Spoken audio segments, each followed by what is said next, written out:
Bienvenue dans Normand et Doctorant, le podcast qui explore la recherche des doctorants normands. Je suis Raphaël, doctorant en écophysiologie végétale, et je serai votre guide dans l'exploration du monde de la recherche normande. Dans ce voyage, j'aurai la chance d'être accompagné par Chloé et Mathilde, toutes deux doctorantes en géographie physique. Alors, si vous vous êtes déjà demandé ce qu'est une thèse, à quoi cela peut bien servir, et si vous avez toujours eu envie de découvrir les coulisses de la recherche, vous êtes au bon endroit.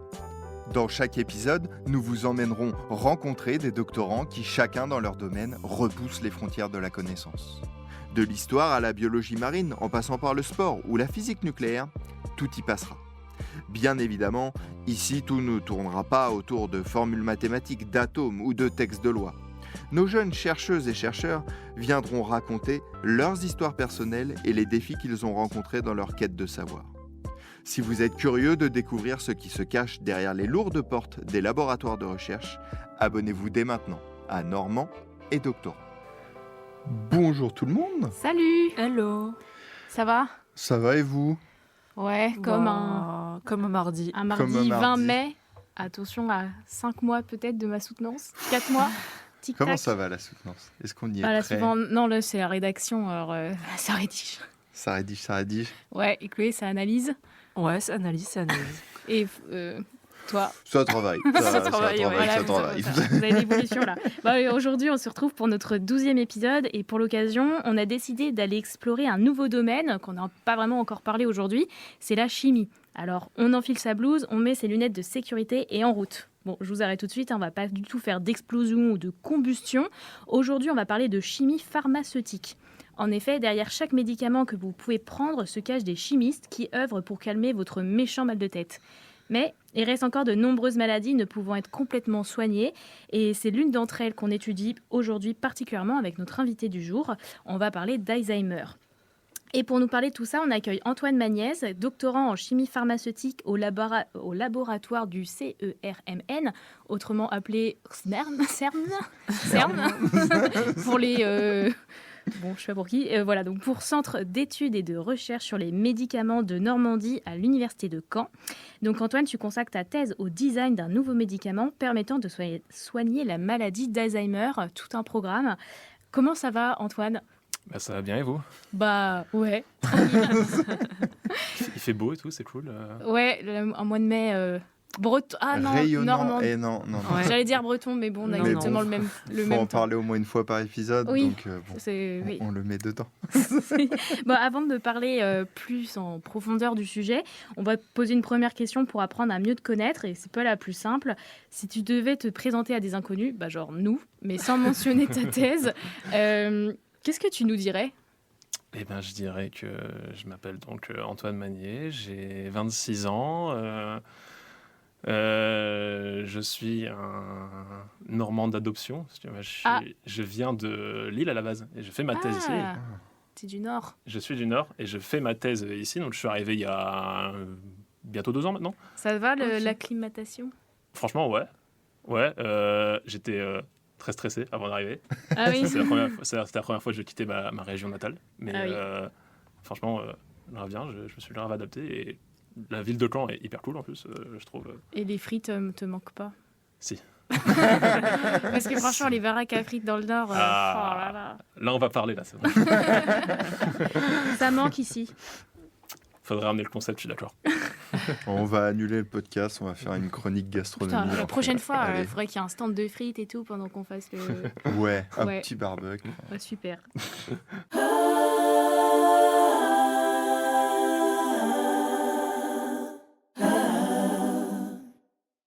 Donc, notre sujet du jour, c'est la maladie d'Alzheimer. Bien plus qu'un simple oubli passager, c'est une pathologie complexe et dévastatrice. C'est une maladie neurodégénérative qui provoque la mort lente et progressive de cellules du cerveau, autrement appelées neurones. Elle entraîne des troubles de la mémoire, du langage, de l'orientation et du comportement, et elle bouleverse bien sûr la vie des patients, mais aussi de leurs proches.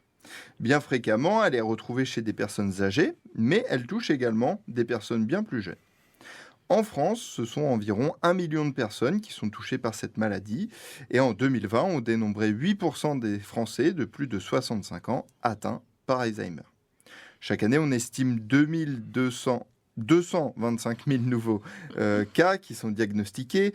Et c'est une maladie à laquelle nous sommes tous plus ou moins confrontés et qui pèse autant sur les épaules des patients que de leur famille. Pourtant, malgré une découverte en 1906 et des années de recherche, il n'existe toujours aucun traitement capable de guérir la maladie ou de la stopper. Seulement des médicaments pour atténuer certains de ces symptômes. Face à ce défi, des chercheurs comme toi, Antoine Magnès, s'engagent au quotidien pour mieux comprendre les mécanismes de la maladie et trouver de nouvelles pistes thérapeutiques. Dans le cadre de ta thèse au CERN, donc au Centre d'études et de recherche sur les médicaments de Normandie, tu travailles sur une cible encore peu explorée mais prometteuse, l'enzyme, alors attention, préparez-vous, MT5 petit tiré, MMP. On va en faire qu'en parler en plus. Alors pourquoi elle ? Parce que cette enzyme joue un rôle important dans la formation de certains fragments toxiques qui endommagent les neurones dans le cerveau des patients. En bloquant son action, ton idée est de ralentir ou de prévenir la progression de la maladie. Pour cela, toi, tu conçois et fabriques en laboratoire de nouvelles molécules capables d'inhiber cette enzyme. Puis tu les testes afin d'évaluer leur efficacité ou non. Ton travail mêle à la fois, accrochez-vous, biologie, modélisation 3D, innovation, et tout ça dans l'espoir de faire avancer un jour la mise au point d'un traitement efficace contre la maladie d'Alzheimer. Waouh. Et j'ai déjà tout oublié. Donc, est-ce que comme introduction, tu trouves que ça résume plutôt pas mal ton sujet de thèse ? Est-ce que tu as des points à rajouter ? Non, mais c'est pas mal. C'est vraiment ça qu'on cherche à faire. C'est ça, donc cette enzyme, du coup, MT5-MMP, cette cible pourrait, du coup, avoir un effet dans la maladie d'Alzheimer, un effet, du coup, délétère ici, puisqu'elle devrait produire des fragments donc, qu'on appelle donc, cytotoxiques, donc A-état alpha et A-état bêta, qui font partie des ce qu'on appelle les plaques amyloïdes. Ouh là là. Ok. Je connais pas. Mais vous inquiétez pas, ouais, dans 1 heure, on aura tout compris. Enfin, déjà, on peut reposer les bases, je pense. Antoine, c'est quoi la maladie d'Alzheimer ? Donc, la maladie d'Alzheimer, c'est une maladie neurodégénérative qui touche, voilà, comme vous avez dit, du coup, là, les stats étaient clairement ça. C'est beaucoup de patients en France et dans le monde. Et donc, c'est une maladie qui va induire des symptômes. Alors, en final, elle est assez connue, en fait, comme maladie, Ouais. parce qu'elle est hyper commune.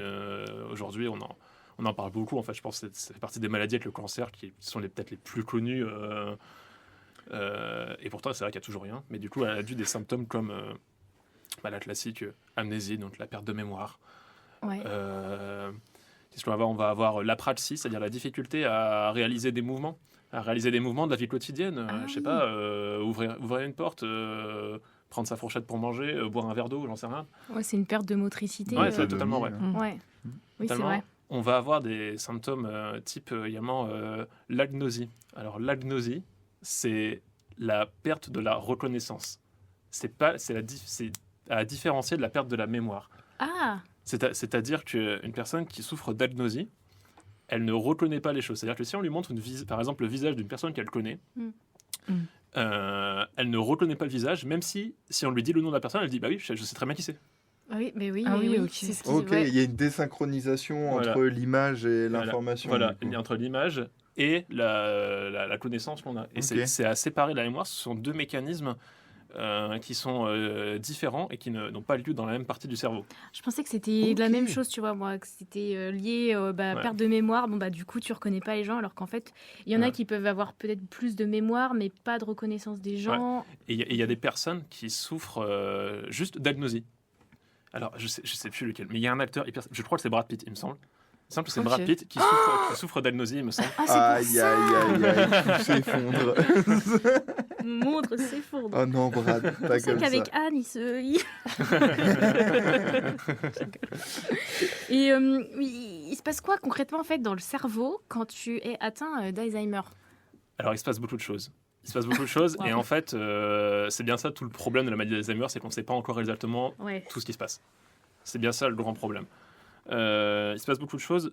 Déjà, des choses qu'on peut observer de façon macroscopique, c'est donc la formation des plaques séniles.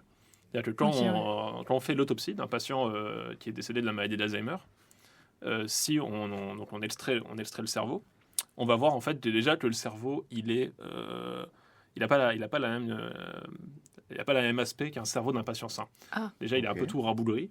Ok. Et il a des taches noires dessus, ce qu'on appelle les plaques séniles. Ah, ok. Ou des plaques amyloïdes. Parce qu'en fait, ces plaques séniles sont constituées d'un peptide, c'est-à-dire une sorte de protéine. Un peptide, c'est une protéine, Ok.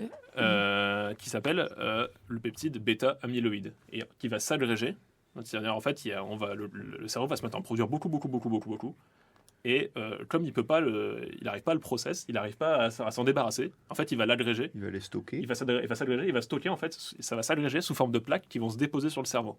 Oh, ok. Et ces plaques, elles vont induire beaucoup de choses.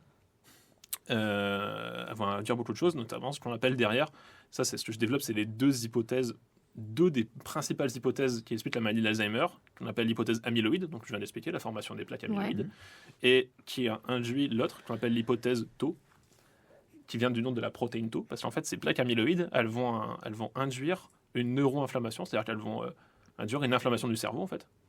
Et le cerveau, sous cette inflammation, il va avoir une protéine qu'on appelle la protéine tau, qui sert en fait à la cohésion des microtubules. Alors là, on rentre dans des domaines un peu spécifiques. En gros, pour faire simple, les microtubules, ce sont des éléments du cytosquelette. Le cytosquelette, c'est-à-dire c'est dans les cellules. Les cellules, elles ont besoin comme nous d'un squelette. Sinon, elles sont si on enlève le squelette, on s'écrase par terre, on est toute une flaque. Et les cellules, c'est pareil. Et les neurones, a fortiori, encore plus, parce que les neurones, elles ont ce qu'on appelle un axone. Le neurone, il a le corps cellulaire, et après, il y a l'axone qui est très très long. Et lui, il a besoin de son squelette, en fait, pour pouvoir tenir. Si son squelette meurt, si son squelette disparaît, l'axone va rapetisser et retourner au corps cellulaire.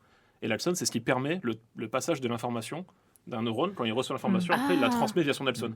Okay, donc en gros, tu dis que, attends, si j'essaie de faire un bilan, comme dans Alzheimer, tu as des plaques séniles qui se forment, du coup ça impacte tes petits squelettes de neurones, et du coup l'information passe de moins en moins entre les neurones. En fait, c'est ça. En fait, la protéine tau, c'est une protéine qui sert à la cohésion du squelette du neurone, à la cohésion du squelette de manière générale.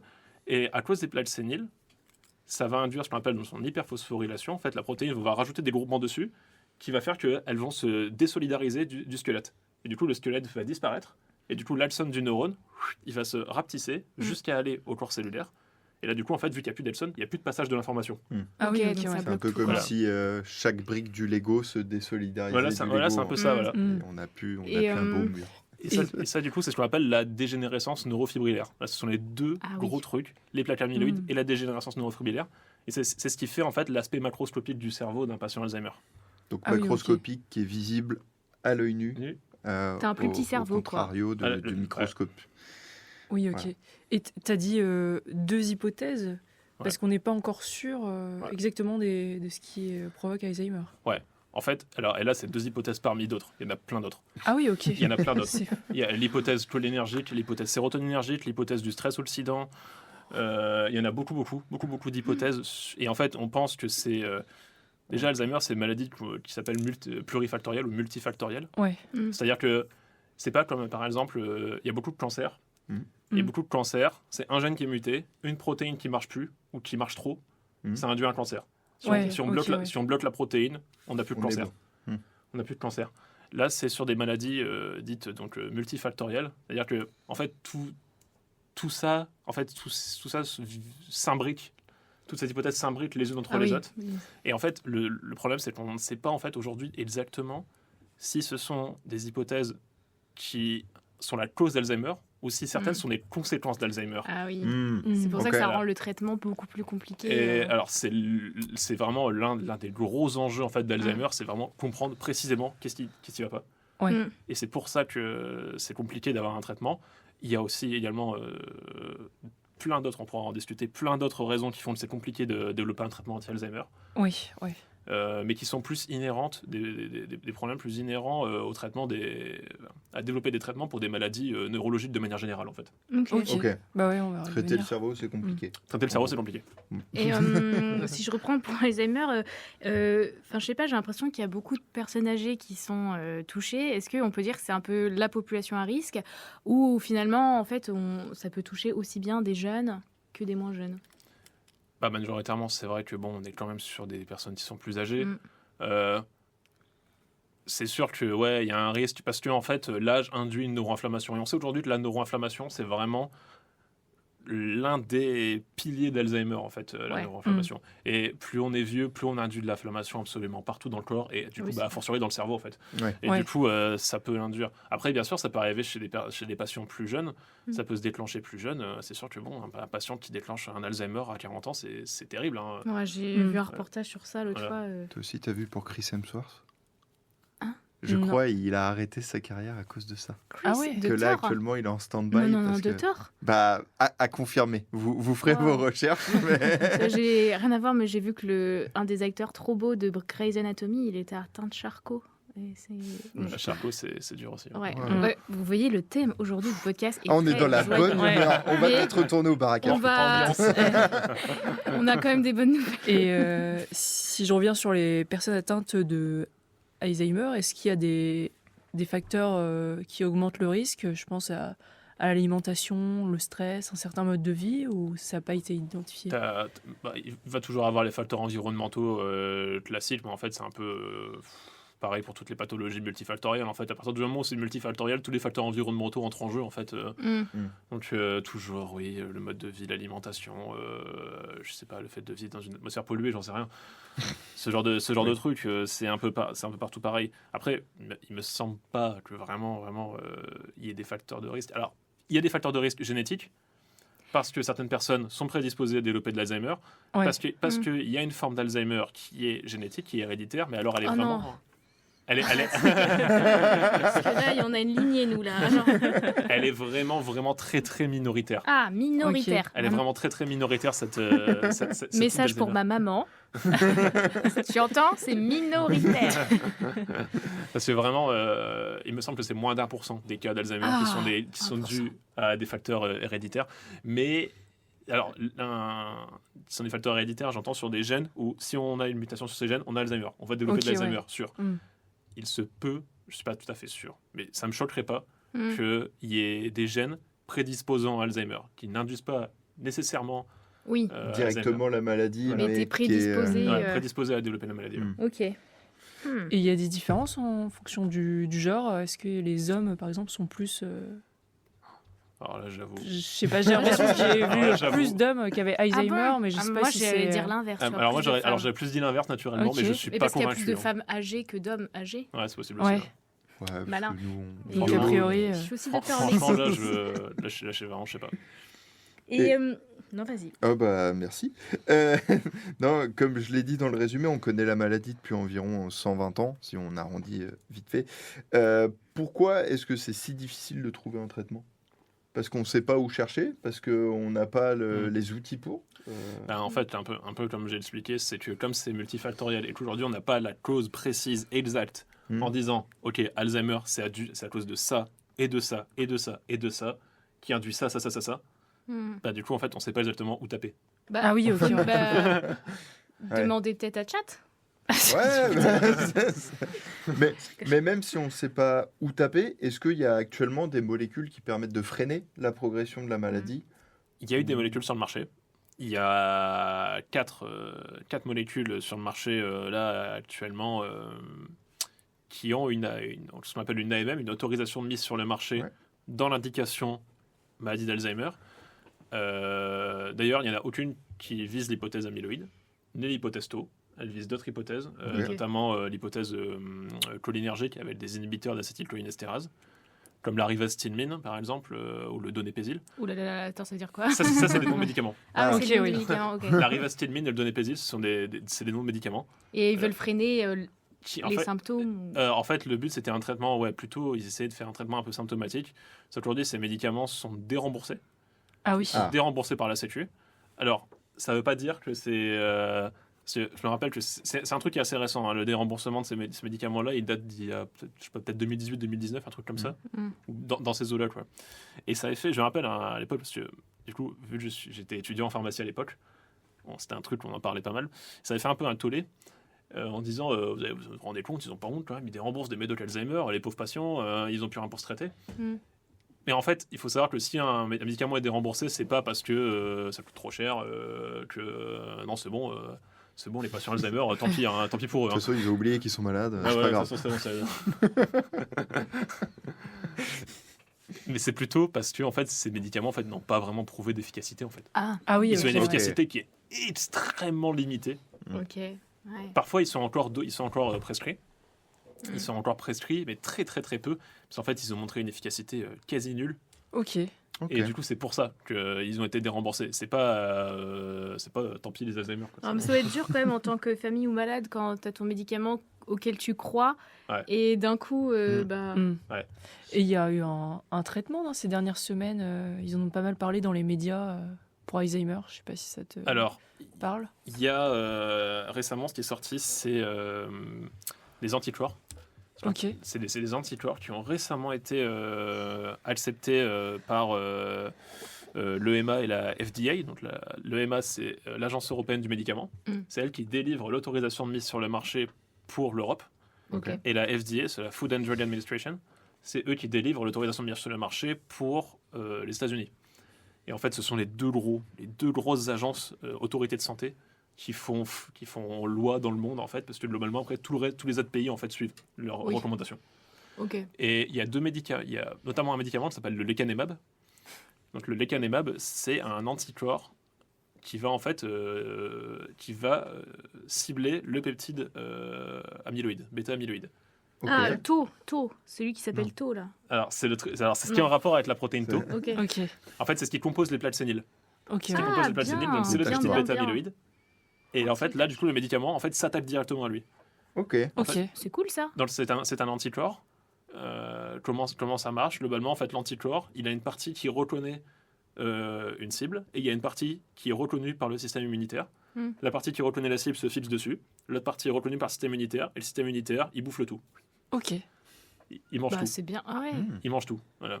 Et il y a des effets ou pas? Tu sais un peu si... si ça marche, Je me suis pas penché beaucoup sur les essais cliniques là-dessus.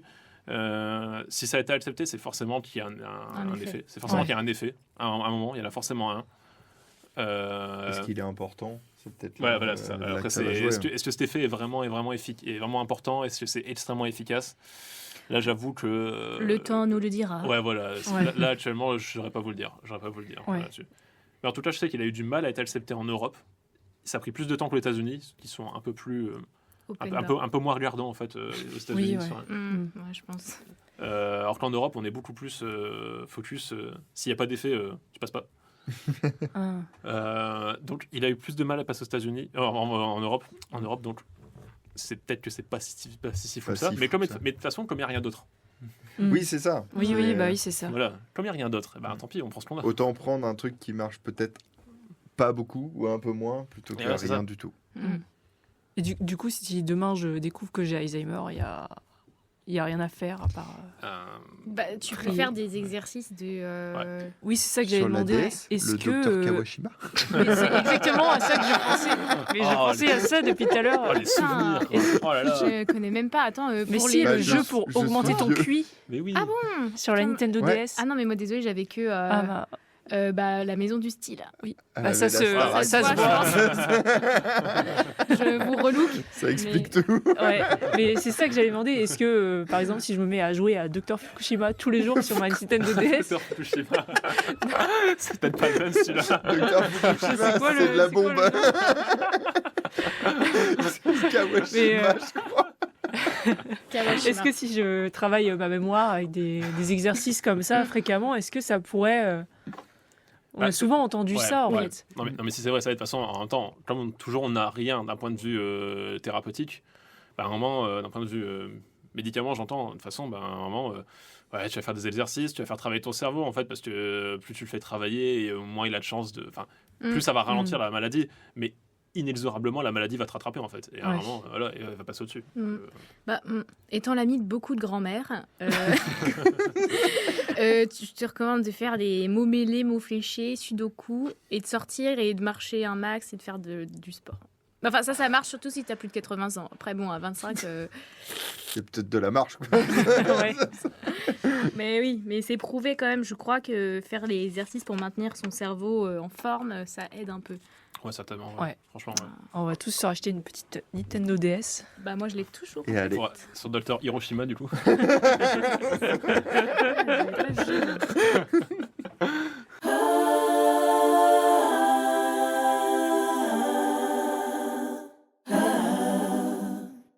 Bon, Antoine, maintenant qu'on est des professionnels de la maladie d'Alzheimer, tes symptômes et Il y a eu son beaucoup de fonctionnement, Mal à la maladie. on va pouvoir s'intéresser au traitement et surtout à ton travail, et notamment à la fameuse enzyme MT5-MMP. On peut pas l'appeler autrement, là, pour... On peut pas dire juste MT5 Tu peux dire un T5, tu peux même dire ta cible. MT. Ah. MT, ouais. M. Bon, déjà, comme on a compris, tes travaux ils se focalisent sur cette fameuse enzyme, petite MT. C'est quoi déjà une enzyme ? Alors, une enzyme, c'est une protéine, c'est une petite chose, une molécule qui fait partie de la famille des protéines. Donc les protéines, ce sont l'un des 3 grands groupes de biomolécules qu'on trouve dans le corps. Donc il y a les lipides, donc tout ce qui est graisse, acides gras, etc. Tout ça. Non. Quand vous achetez n'importe quel aliment ou quoi, vous avez derrière valeur nutritionnelle, apport en lipides, en acides gras. Voilà, donc il y a les lipides. Il y a les oses, ce qu'on appelle les sucres. Ok, ouais. Donc les sucres. Donc là, le sucre, ça parle à tout le monde, c'est bon, le sucre. Et t'appelles ça les os. C'est Les oses, comme Les le oses. glucose. Osé. Comme le Ah. glucose, comme le fructose. Fructose. OZ. OZ. Oh, putain. OSE. OSE. Ose. Ose. Pas le magicien d'ose. Hein. Ose. Ok. Et la troisième, c'est les protéines, Ah, ça on connaît. Comme le jambon. comme le jambon. Voilà. Ouais. Et du coup, ces protéines, c'est ce qui sert à la machinerie cellulaire. En fait, voilà, les protéines, elles sont là pour faire toutes les fonctions dans une cellule. Toutes les fonctions qui font qu'une cellule survive, fonctionne, c'est grâce aux protéines. Alors, j'ai oublié une dernière. C'est vrai que j'ai oublié un dernier groupe de biomolécules, c'est les acides nucléiques, ADN, l'ADN, l'ARN. Ok. Voilà, c'est un En dernier sachant groupe. que l'ADN code pour les protéines. Voilà. Hmm. En fait, les gènes qui sont contenus dans l'ADN, ils vont être ce qu'on appelle donc ensuite transcrits en ARN messager. Donc il y a déjà une protéine qui passe pour faire qu'en fait on obtient un ARN, qui contient le même code que l'ADN. Et ensuite cet ARN, il est dans la cellule et là il va être ce qu'on appelle traduit en protéines. En fait, c'est-à-dire que l'ARN, donc il contient 4 bases A, U, C, G. En fait, c'est en gros, c'est comme si on avait un alphabet à 4 lettres. Un alphabet à 4 lettres, A, U, C, G, et qu'on les met dans un certain sens. Ouais. Et une fois arrivé dans ce qu'on appelle le cytosol, donc le gros compartiment de la cellule, cet alphabet, en fait, il va pouvoir, on va pouvoir le lire, en fait. On va pouvoir le lire et le décoder. Et le décoder, en fait, ça va pouvoir être lu par une protéine qui s'appelle le ribosome. Et ce ribosome, il va pouvoir traduire donc l'ARN en protéines. C'est-à-dire que les lettres, en fait, elles vont coder pour des acides aminés que le ribosome va coller les uns à la suite des autres. Tac, tac, tac, tac, tac, tac, tac. Et après, ça donne une protéine. Une protéine, c'est un assemblement d'acides aminés. Ok. Mm. Et donc notre enzyme là, c'est juste une molécule protéinée. Voilà. Non, bon, attends, faut qu'on reste simple. C'est une molécule quoi. C'est une C'est molécule. une protéine. C'est une protéine. C'est une protéine. Et cette protéine, elle fait partie de la famille des enzymes. Les enzymes, elles catalysent des réactions chimiques. Ouais, voilà, Ok. c'est ça que. Ok. Elles peuvent couper des trucs, elles peuvent lier d'autres c'est trucs, ça. Ouais. Waouh. elles C'est peuvent les petits rajouter des trucs sur d'autres trucs. C'est Voilà. les petits maçons de Euh, notre corps. Voilà, Oui, ça, voilà. c'est des ouvriers. Là, C'est ça. Faut nous C'est parler ça. comme ça. On n'a pas tous eu le jeu DS. Et si je reviens du coup sur toi, l'enzyme qui t'intéresse, MT5-MMP, pourquoi elle intéresse tant les chercheurs dans la question d'Alzheimer? Pourquoi elle nous intéresse? En fait, elle vient de. Son application dans Alzheimer a été découverte par une équipe à Marseille, avec qui on collabore. C'est par ses bébés. Et du coup, en fait, ils ont remarqué sur un modèle de souris transgénique, c'est-à-dire ils ont des souris à leur labo. Ce labo s'appelle un institut de neurophysiopathologie. Donc en fait, ils bossent donc, sur la neurophysiopathologie, donc la physiopathologie du cerveau. En fait, comment fonctionnent les maladies du cerveau. Ok. Voilà. Ok. Et en l'occurrence, Alzheimer. Et du coup, ils ont des souris qui servent qui servent de modèle. Ok. Et ils ont des souris transgéniques qui développent de l'Alzheimer, du peptide bêta-amyloïde, et qui développent une maladie d'Alzheimer de façon hyper précoce. C'est-à-dire que les souris, elles ont 1 mois et demi, elles ont Alzheimer. Ok. Voilà. Les pauvres. Mais ils Ouais. leur donnent Alzheimer ou c'est naturel chez ces petites souris? En fait, ils les ont. C'est des sortes d'OGM, en fait. En fait, ils les ont modifiés génétiquement Ah oui, ok. Ah. pour créer une lignée de souris qui développe facilement Alzheimer. En fait, les souris, elles sont prédisposées. Elles, pour le coup, elles ont des gènes qui induisent la maladie oui, ok. d'Alzheimer. Ouais, ok. Ouais. Voilà. Petit peu Et de façon très précoce. Et en fait, ils ont remarqué, en faisant ce qu'on appelle des chaos, c'est-à-dire qu'un chaos, c'est quand on veut faire de la modification génétique chez un organisme, que ce soit une cellule quelconque, ou même un organisme multicellulaire, comme une souris, on fait ce qu'on appelle des chaos, des knockouts. En fait, on va bloquer un gène, et on va laisser la cellule, ou en l'occurrence la souris, grandir, et on va regarder ce qui se passe. Ok. Là, en fait, ils ont bloqué le gène qui code du coup pour MT5-MMP. C'est-à-dire que du coup, la protéine n'est plus exprimée. Donc, la protéine, en fait, n'est plus présente dans le petit corps de la petite souris. Ok, ouais. Il n'y a plus la protéine. Et là, ils se sont rendus compte, en fait, que les souris qui, avant, développaient de l'Alzheimer de façon hyper précoce, au bout d'1 mois et demi, et ben là, d'un seul coup, en fait, ne développent plus d'Alzheimer. En Oh. fait, elles redeviennent comme avant, comme des souris normales. Ok. Et elles peuvent vivre leur petite vie de souris. Et elles peuvent vivre leur tranquille petite vie de souris de 3 ans au laboratoire. Voilà. Moi, Ah, j'ai juste une question purement technique. Comment on teste la mémoire d'une souris? après. Dans un petit labyrinthe. Oui, c'est ça, oui. Ouais. Ils Ah oui, font- c'est ils ça. veulent faire Ok. quoi ils font ce genre de Ok, truc, oui. Oh, tu veux demander à la petite souris si elle se rappelle de toi? En fait, ils font des trucs où ils l'habituent. Alors, j'avais vu ça une fois en plus, j'ai vu ça pendant mes études de pharma, où on faisait ça en pharmacologie. Enfin, on l'avait pas fait en TP, mais à l'ancienne, ils le faisaient en TP. Bah, En fait, ouais, c'est ça. Ils habituent une souris en fait à aller genre à un endroit où ils lui placent de la bouffe ou quoi, et dans un labyrinthe. Et après, ils lui disent, bah voilà, la bouffe, elle est à cet endroit-là. Elle est toujours au même endroit. Du coup, la souris, au bout d'un moment, enfin, elle fait son labyrinthe. Au bout d'un moment, elle va reconnaître, en fait, elle va y aller directement. oui. Elle va prendre direct le bon Quand chemin. nous, on va à la cantine. Ok. Et là, du coup, voilà. Et du coup, là, en fait, tu peux en fait te déterminer, genre par exemple, un temps en fait qu'elle va prendre la souris pour refaire le même chemin, ou est-ce qu'elle va direct prendre le bon chemin, voilà, parce que normalement, elle est censée le connaître. Ok, ouais. Et ça, Ok. mais tu vois, en fait, parce que là, tu soulèves une vraie question par rapport à Alzheimer et en fait aux maladies neurologiques de manière générale. En fait, c'est qu'est-ce qu'on définit? Est-ce qu'on a en fait des comment dire, des facteurs clairs en fait, enfin, je sais plus comment dire, il y a un terme pour ça, mais des caractéristiques qu'on peut mesurer en fait, qui permettent de déterminer Le degré d'Alzheimer. des marqueurs, voilà, c'est ou- ça. enfin, Ouais. voilà. On dit des marqueurs. Est-ce qu'on a des marqueurs spécifiques qui permettent de mesurer si, par exemple, un médicament qu'on va administrer, est-ce qu'il traite la maladie? Ouais. Et ça, Ok, c'est ouais. hyper dur en fait pour les maladies neurologiques. Quand tu sors un antidépresseur ou un anxiolytique, comment tu vérifies que le mec il va bien? Bah, surtout Oui. si c'est une souris. Et si c'est une souris, et Même à la animal. base, à la base, tu testes. Et en plus, ouais, voilà, on teste pas direct chez les humains, quoi. Donc, Bah oui, d'abord, tu testes chez les animaux. Et pour revenir sur la petite MT, pourquoi enfin c'est trop bien comme ça. Enfin, c'est pas un hasard qu'il l'ait découvert, mais pourquoi en fait ça n'a pas été découvert avant MT? C'est parce que elle était souvent inconnue ou négligée ou c'est parce que là c'est la suite logique des choses. À force de tester de plus en plus d'enzymes, bah, tu tombes sur un moment. Je sais plus comment ils ont fait exactement à Marseille là-dessus. Elle était déjà connue avant, elle était déjà décrite. Elle fait partie d'une grande famille en fait. Parce que, du coup, tu as vu son nom, c'est MT5-MMP. Ouais. Et en fait, ça veut dire Membrane Type 5 Matrix Metalloproteinase. Donc c'est le type 5, c'est le type 5 de membrane. Membrane type 5, Ouais. matrice, métalloprotéase matricielle. Oh, Mmh, voilà. ok. Et donc Ouais. en fait, elle fait partie de la famille des MMP, les Ouais. métalloprotéases matricielles. Il y en a 23 dans le corps humain. Et du coup, Ouais. elle était déjà connue en fait, parce qu'ils connaissaient déjà les autres. Alors du coup, ils ont dit, ah bah tiens, il y en a encore une autre, tiens, on la rajoute. Voilà. Ouais. Et après, alors exactement comment ils ont trouvé celle-là, particulièrement comment ils ont trouvé son intérêt, je ne sais plus. Ouais. J'avoue, je sais Mais plus. c'est fou. C'était il y a longtemps, ça? Non, c'était il y a genre, je crois le papier qu'ils ont sorti, il date de 2016, je crois, un truc comme Ah oui, ça. donc là Ah en fait, oui, c'est ok, vraiment ouais. des découvertes récentes. Donc Et- ouais.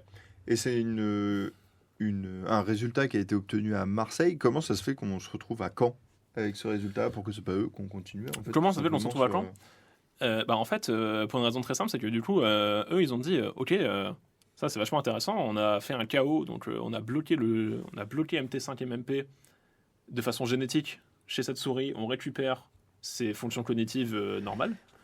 Et on n'observe plus d'ailleurs de façon aussi macroscopique, parce que les souris, alors c'est triste ce que je vais dire, mais les souris on les sacrifie. On les sacrifie, on observe le cerveau et on regarde et c'est en mode ah bah merde, putain, il n'y a plus de plaque sénile dessus. Ah oui, donc on voyait vraiment un truc. Il n'y a plus de plaque sénile dessus. Donc du coup, là ils se sont dit, ça serait vachement intéressant d'avoir une petite molécule qui permettrait de bloquer, donc en fait un médicament concrètement en fait, qui permettrait de bloquer directement et tester, voir si ça marche, parce que là c'est façon génétique, mais sauf que les patients Alzheimer, on va pas les modifier génétiquement. Oui. Ouais. Fais pas d'effort aussi.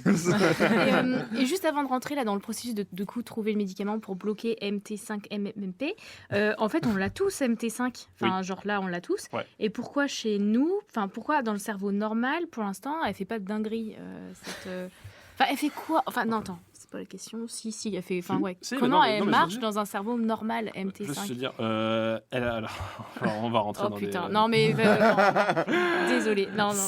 En fait, c'est compliqué. En fait, si tu me demandes ça, en fait, tu rentres dans la physiopathologie, en fait, dans les mécanismes moléculaires, en fait, de l'hypothèse amyloïde. Ah. Et en fait, ça m'intéresse. non, mais en gros, dans le cerveau normal, elle marche normal. Et quand tu es atteint d'Alzheimer, elle produit plus ou elle va faire une dinguerie. Attends, j'essaie de trouver une façon de le vulgariser un peu. Bah, imagine, j'ai 3 ans et demi et que tu dois m'expliquer ça. Ouais. Chez toi, elle marche bien. Elle marche normalement, voilà. À ski. Mais à ski. On demandera à Dr Kawashima. S'il dit cerveau de 72 ans, c'est que ça marche pas. Ah, ça y est, là, on va pouvoir gratter une sponsor Nintendo. Ouais. Je pense comment on fait de la pub. Mais en gros, elle peut en fait à un moment avoir un impact. Elle peut avoir une enzyme, ça a ce qu'on appelle un substrat. Et en fait, c'est le truc qu'elle va modifier. Comme on a dit tout à l'heure, c'est les petits maçons. C'est des petits maçons. Les enzymes, si tu lui as donné un bâtiment à aller péter, elle va les péter celui-là. Mais des fois, elle en a plusieurs. Les petits maçons, ils ont plusieurs bâtiments. Et là, du coup, il se trouve qu'il y en a un. Il y en a un que si elle s'attaque à lui, ça pourrait, du coup. J'utilise beaucoup de conditionnel. Hein. Oui, j'utilise beaucoup de conditionnel. On est déjà sur des petits maçons, donc. Ouais, en plus, ouais. C'est surtout que c'est des trucs qu'on n'est vraiment pas sûr, en fait. Oui. Ok, ouais. Voilà. Donc, en fait, elle pourrait, du coup, induire une maladie d'Alzheimer. Ah voilà. oui. En fonction, tu vois, de ton petit maçon, en fonction du bâtiment qu'on lui a demandé de construire ou de péter. Détruire, ok. Voilà. Et donc, vas-y. Bah non, en fait, j'allais dire que Alzheimer, en gros, la MT5, elle détruit trop de trucs. En fait, elle détruit un truc qui fait des déchets. Ouais, qui fait des déchets. Des grosses plaques. C'est ça, en fait. C'est totalement ça. C'est totalement ça. En fait, elle détruit un peptide, donc pareil, une autre protéine. Et en la détruisant, en fait, ça génère des fragments qu'on appelle donc le cytotoxiques, donc qui sont toxiques pour la cellule. Ouais. Et qui vont s'accumuler, en fait, sous forme de plaques séniles. Voilà. Ok. Et moi, ce que je me demandais, c'est... il n'y a pas que des chercheurs en France qui travaillent sur Alzheimer. J'imagine qu'il y a une grosse communauté à l'échelle internationale. Quand ces chercheurs marseillais ont sorti ce papier, justement, est-ce que c'était un gros boom dans la recherche sur Alzheimer ou c'est juste passé en mode, ok, une piste parmi tant d'autres? Juste Hiroshima. Non, c'est ça en fait, c'est plus une piste parmi tant d'autres. Okay, ouais. Et si on s'est retrouvé à Caen, en fait, du coup, pour rebondir sur la question de tout à l'heure, c'est juste parce qu'en fait, eux là-bas, c'est un labo de bio. Ils font que de la biologie. Ah oui. Ils font de la biologie animale, ils font de la neurobiologie, la neuroscience, mais c'est pas du tout un labo qui est prévu pour faire en fait mon corps de métier qui est la chimie médicinale, la chimie thérapeutique, chimie pharmaceutique, vous l'appelez comme vous voulez. Eux ils savent pas faire ce genre de truc. Oui. Et du coup en fait ils ont cherché un labo en fait pour générer en fait un médicament en fait pour tester. Ok, ouais. Et faire du coup une preuve de concept en fait. Ouais, c'est toute une pluridisciplinarité qui se tient par la main et qui se met en place. Mon domaine en fait est pluridisciplinaire par essence en fait. Oui. Il l'est forcément. On fait de tout. On fait tout. On fait de la chimie, on fait de la bio, on fait de la modélisation moléculaire. On fait absolument tout. Ok. Et donc là, si je reprends, donc l'idée de ta thèse, c'est donc de bloquer cette méchante enzyme appelée MT5-MMPP, puisqu'elle contribue à créer donc des plaques séniles. Ok. C'est bon. Voilà, c'est tout ce que j'allais dire. Voilà. Non, et du coup, ton travail, ça consiste en la création de ce qu'on appelle un inhibiteur pour cette enzyme. Donc, c'est en gros un truc qui permet de bloquer. C'est quoi un inhibiteur ? Bah, tu viens de le dire, c'est un truc qui permet de bloquer. Ok. Non, mais je pense que je vais finir docteur, moi. Enfin, C'est que tu mets une camisole au petit ouvrier. Voilà, c'est ça. ah oui, pas mal. C'est un peu ça, voilà, ouais. Et avec des termes un peu plus scientifiques. Elle était un peu C'est quoi scientifique. Bah, en fait, Ça inhibiteur, bloque. c'est le terme, en fait. Ah oui, inhibiteur, ça veut dire ça. Inhibiteur, c'est littéralement le terme qu'on utilise. Dans les papiers, tu verras new inhibitor of n'importe quel protéine, of machin. Et Ok. Et à partir de là, du coup, c'est quoi toi ton travail Qu'est-ce que tu fais concrètement Mon quand travail. tu as cette mission-là? Ouais, voilà, alors. C'est là on rentre dans concrètement ce que je fais au jour le jour. Mon travail, il consiste majoritairement en de la synthèse organique à la paillasse. C'est-à-dire que là, je fais de la chimie organique. On est purement dans la chimie organique, c'est-à-dire faire des réactions chimiques pour produire des composés qui seront testés sur la cible, sur MT5. Voilà. Ok, donc un médicament anti-MT5. Voilà. Ok.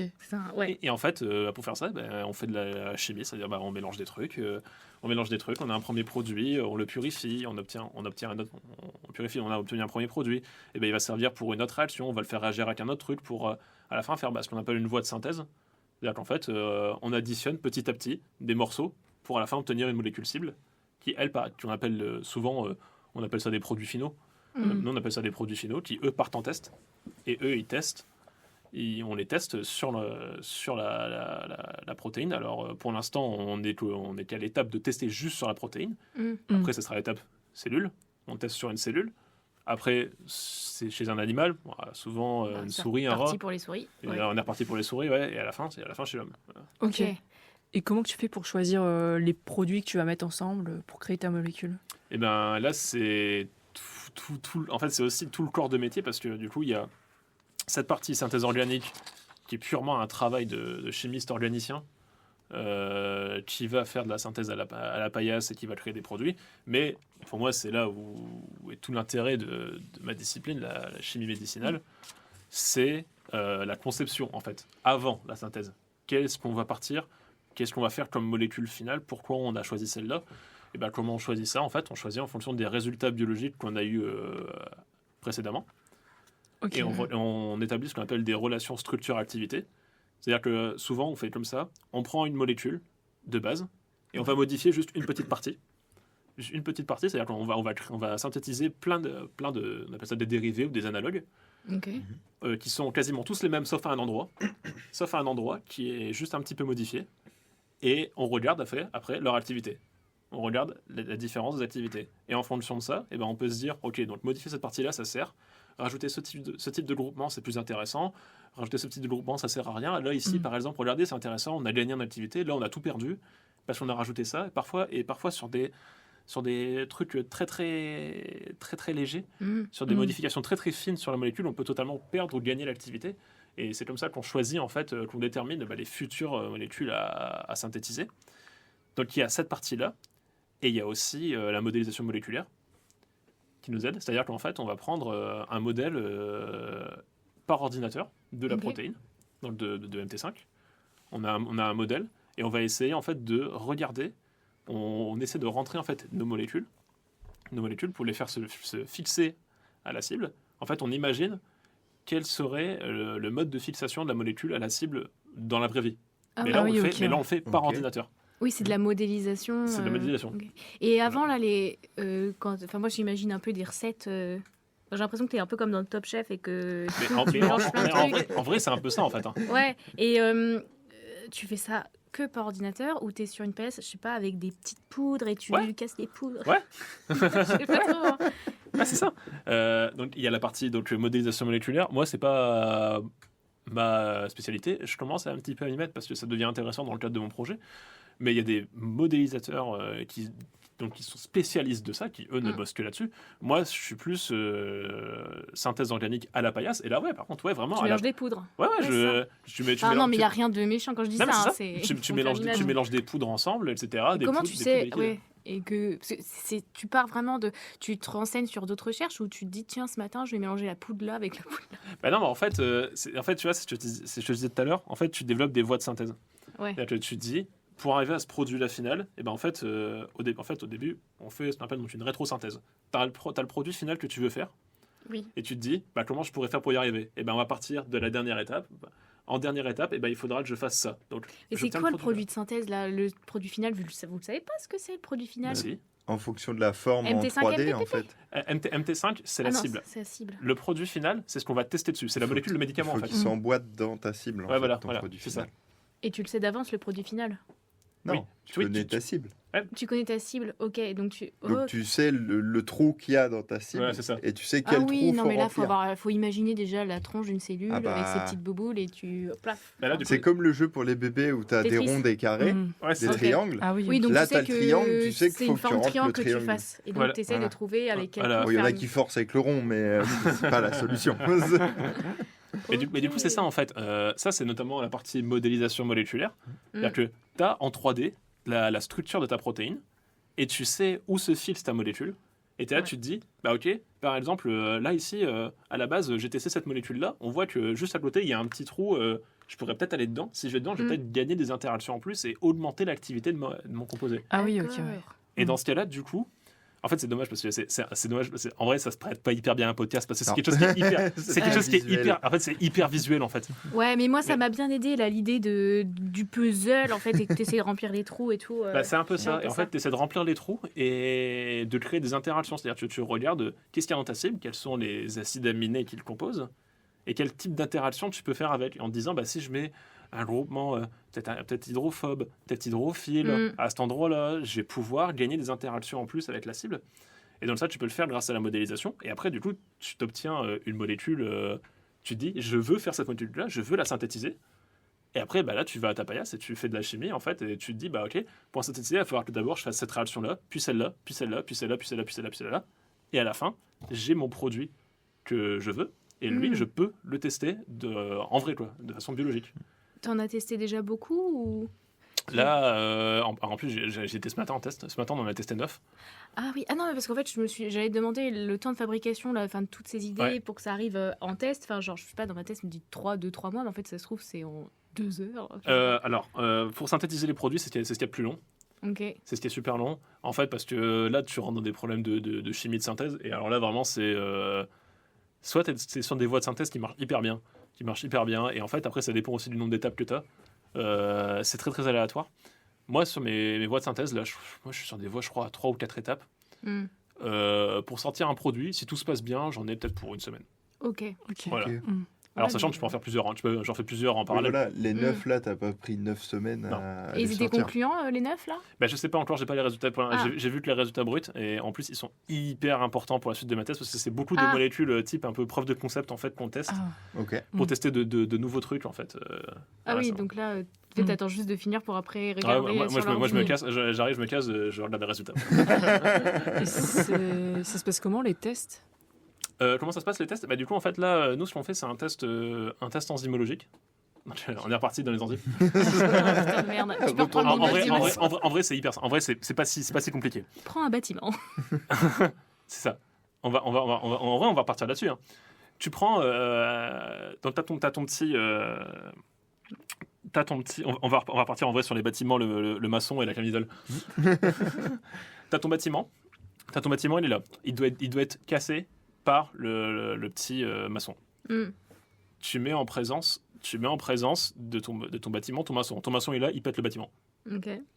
S'il pète le bâtiment, il a un truc particulier, c'est que le bâtiment, il a deux trucs accrochés dessus.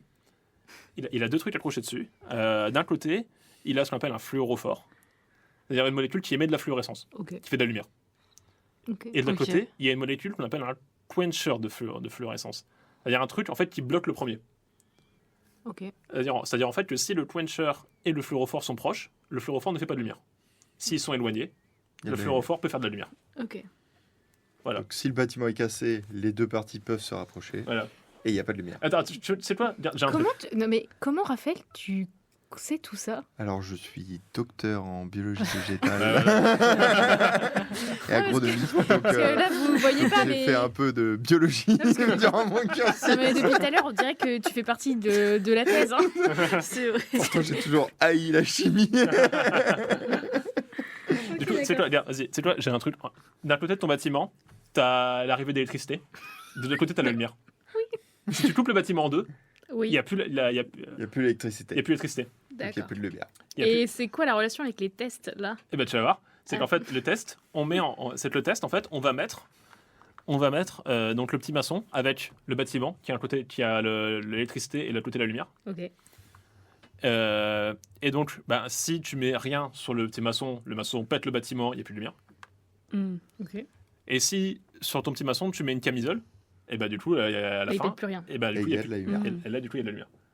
Et du coup il y a plus de lumière parce que t'as coupé l'alimentation. Et tu vas mesurer l'intensité de la lumière pour Voilà. voir si ton médicament il est efficace Voilà, ou pas. c'est ça. Mais c'est totalement ça. Lumière. Tu regardes, en fait tu fais Lumière. varier. C'est ça. Tu fais varier. En fait, là, tu fais varier. En fait, il faut imaginer plusieurs maçons, beaucoup de maçons, avec un certain nombre de camisoles. Et plus t'as de camisoles, plus tu vas bloquer ton maçon. Tu vois, t'as une camisole qui bloque Mm. qu'un bras. Voilà, c'est donc ça, le t'as- maçon il va à moitié péter le bâtiment, même Bon, pas en gros, complètement. si je résume pour tout le monde, vous faites des tests, ça marche pas, ça fait Ok. avancer. Mais en vrai, c'est exactement ça. C'est vraiment ça. T'as des camisoles qui vont bloquer qu'un bras, t'en as qui vont bloquer les deux, t'en as qui vont D'accord, bloquer ok. totalement, qui vont Ah oui, totalement en foutre fonction par terre. si t'as plus ou moins bien réussi ton médicament, Ouais. l'effet camisole marche C'est plus ça, ou c'est moins. ça, c'est ça. Ok. Bon, c'est plus simple quand je me. Et du coup, pour passer à la suite, si ton test fonctionne, il se passe quoi? C'est bon, C'est fin quoi de la l'étape thèse, prochaine on a résolu le truc Ouais, ou... j'ai gagné. Gagné prix Nobel. Let's go. Non, en fait, si le test est concluant, déjà, ça va nous aider pour la suite, pour choisir quelles sont les prochaines molécules qu'on va faire. Parce que, en fait, là, pour l'instant, on est juste sur des tests de. Poudre. Alors, c'est toujours de la poudre. Ouais. Ouais. On est juste sur l'enzyme seule. Seul. Sauf que, vous serez peut-être étonné, dans votre corps, il n'y a pas juste une enzyme. Il n'y a pas juste une enzyme toute seule, il y a genre Oui. plein de trucs. Et après, on va commencer dans ce cas-là à aller s'intéresser à ce qu'on appelle des paramètres de pharmacocinétique. Mhm. Il y a, là, on rentre dans la pharmacologie, qui est aussi également une part hyper importante en fait de la chimie médicinale, la pharmacologie. Il y a deux grands concepts, la pharmacodynamie, la pharmacocinétique. La pharmacodynamie, c'est l'effet du médicament sur votre corps. Ok. Voilà. Ok, La pharmacocinétique, c'est l'effet du corps sur le médicament. Ah oui. Ok. C'est-à-dire que le médicament, il a également ce qu'on appelle une certaine demi-vie. Ouais, pour un biologiste, ça va parler la demi-vie. Oui. C'est le temps que tu m'as évacué la moitié Voilà. Voilà. du médicament. Voilà. Et en fait, si par exemple, on a un médicament qui est hyper actif, quand on le teste, il marche trop bien. Il marche trop bien sur la cible, on le teste sur cellules, il marche trop bien, on met sur le corps, ça marche pas. Mais là, pourquoi ça marche pas? Parce qu'en fait, il a une demi-vie de 30 secondes, ce qui fait qu'en fait, au bout de 2 minutes 30, il Il n'y a plus rien dans ton t'as- organisme. Ah. ton T'as déjà médicament, tout absorbé, quoi. il s'est fait défoncer, Ah oui. il s'est fait dégommer, et du coup, en fait, il n'a pas le temps de marcher. Ok. Mais dans ce cas-là, si tu as une molécule qui est maintenant, là, vraiment hyper active sur cible, tu as testé sur cellule, ça marche aussi, et tu vas commencer à taper sur ce genre de paramètres. Hmm. Les paramètres, Ok, Donc, en ouais. gros, tu renforces toute ta Ouais, molécule ouais. pour qu'elle elle atteigne sa destination. et là, du coup, on fait ce qu'on appelle de l'optimisation multiparamétrique, où tu vas aller chercher à améliorer donc, tous ces paramètres de pharmacocinétique, donc la demi-vie d'élimination, donc tout ce qui est clairance, l'absorbance, l'absorption. Parce que pareil, un médicament, s'il passe pas les membranes, il pourra pas fonctionner. C'est-à-dire que si, quand tu prends ton comprimé, si tu le prends, mais qu'en fait le médicament en fait passe pas la membrane intestinale, en fait il va jamais fonctionner dans ton corps. Hmm. Ok, Donc, en fait, ouais. tu vas juste le chier. Il va, C'est tout. il va ressentir. Ok. Voilà. Il va rester dans ton tube digestif et puis il va rester là et puis il va faire c'est bien, je sers à rien. Ah, ouais. Ah oui, ok. Mais alors qu'il doit monter là-haut. Alors que par exemple, en fait, l'objectif c'est déjà qu'il passe à travers la membrane du tube digestif, il arrive dans le sang et à partir du sang là, il va être distribué à tous les organes.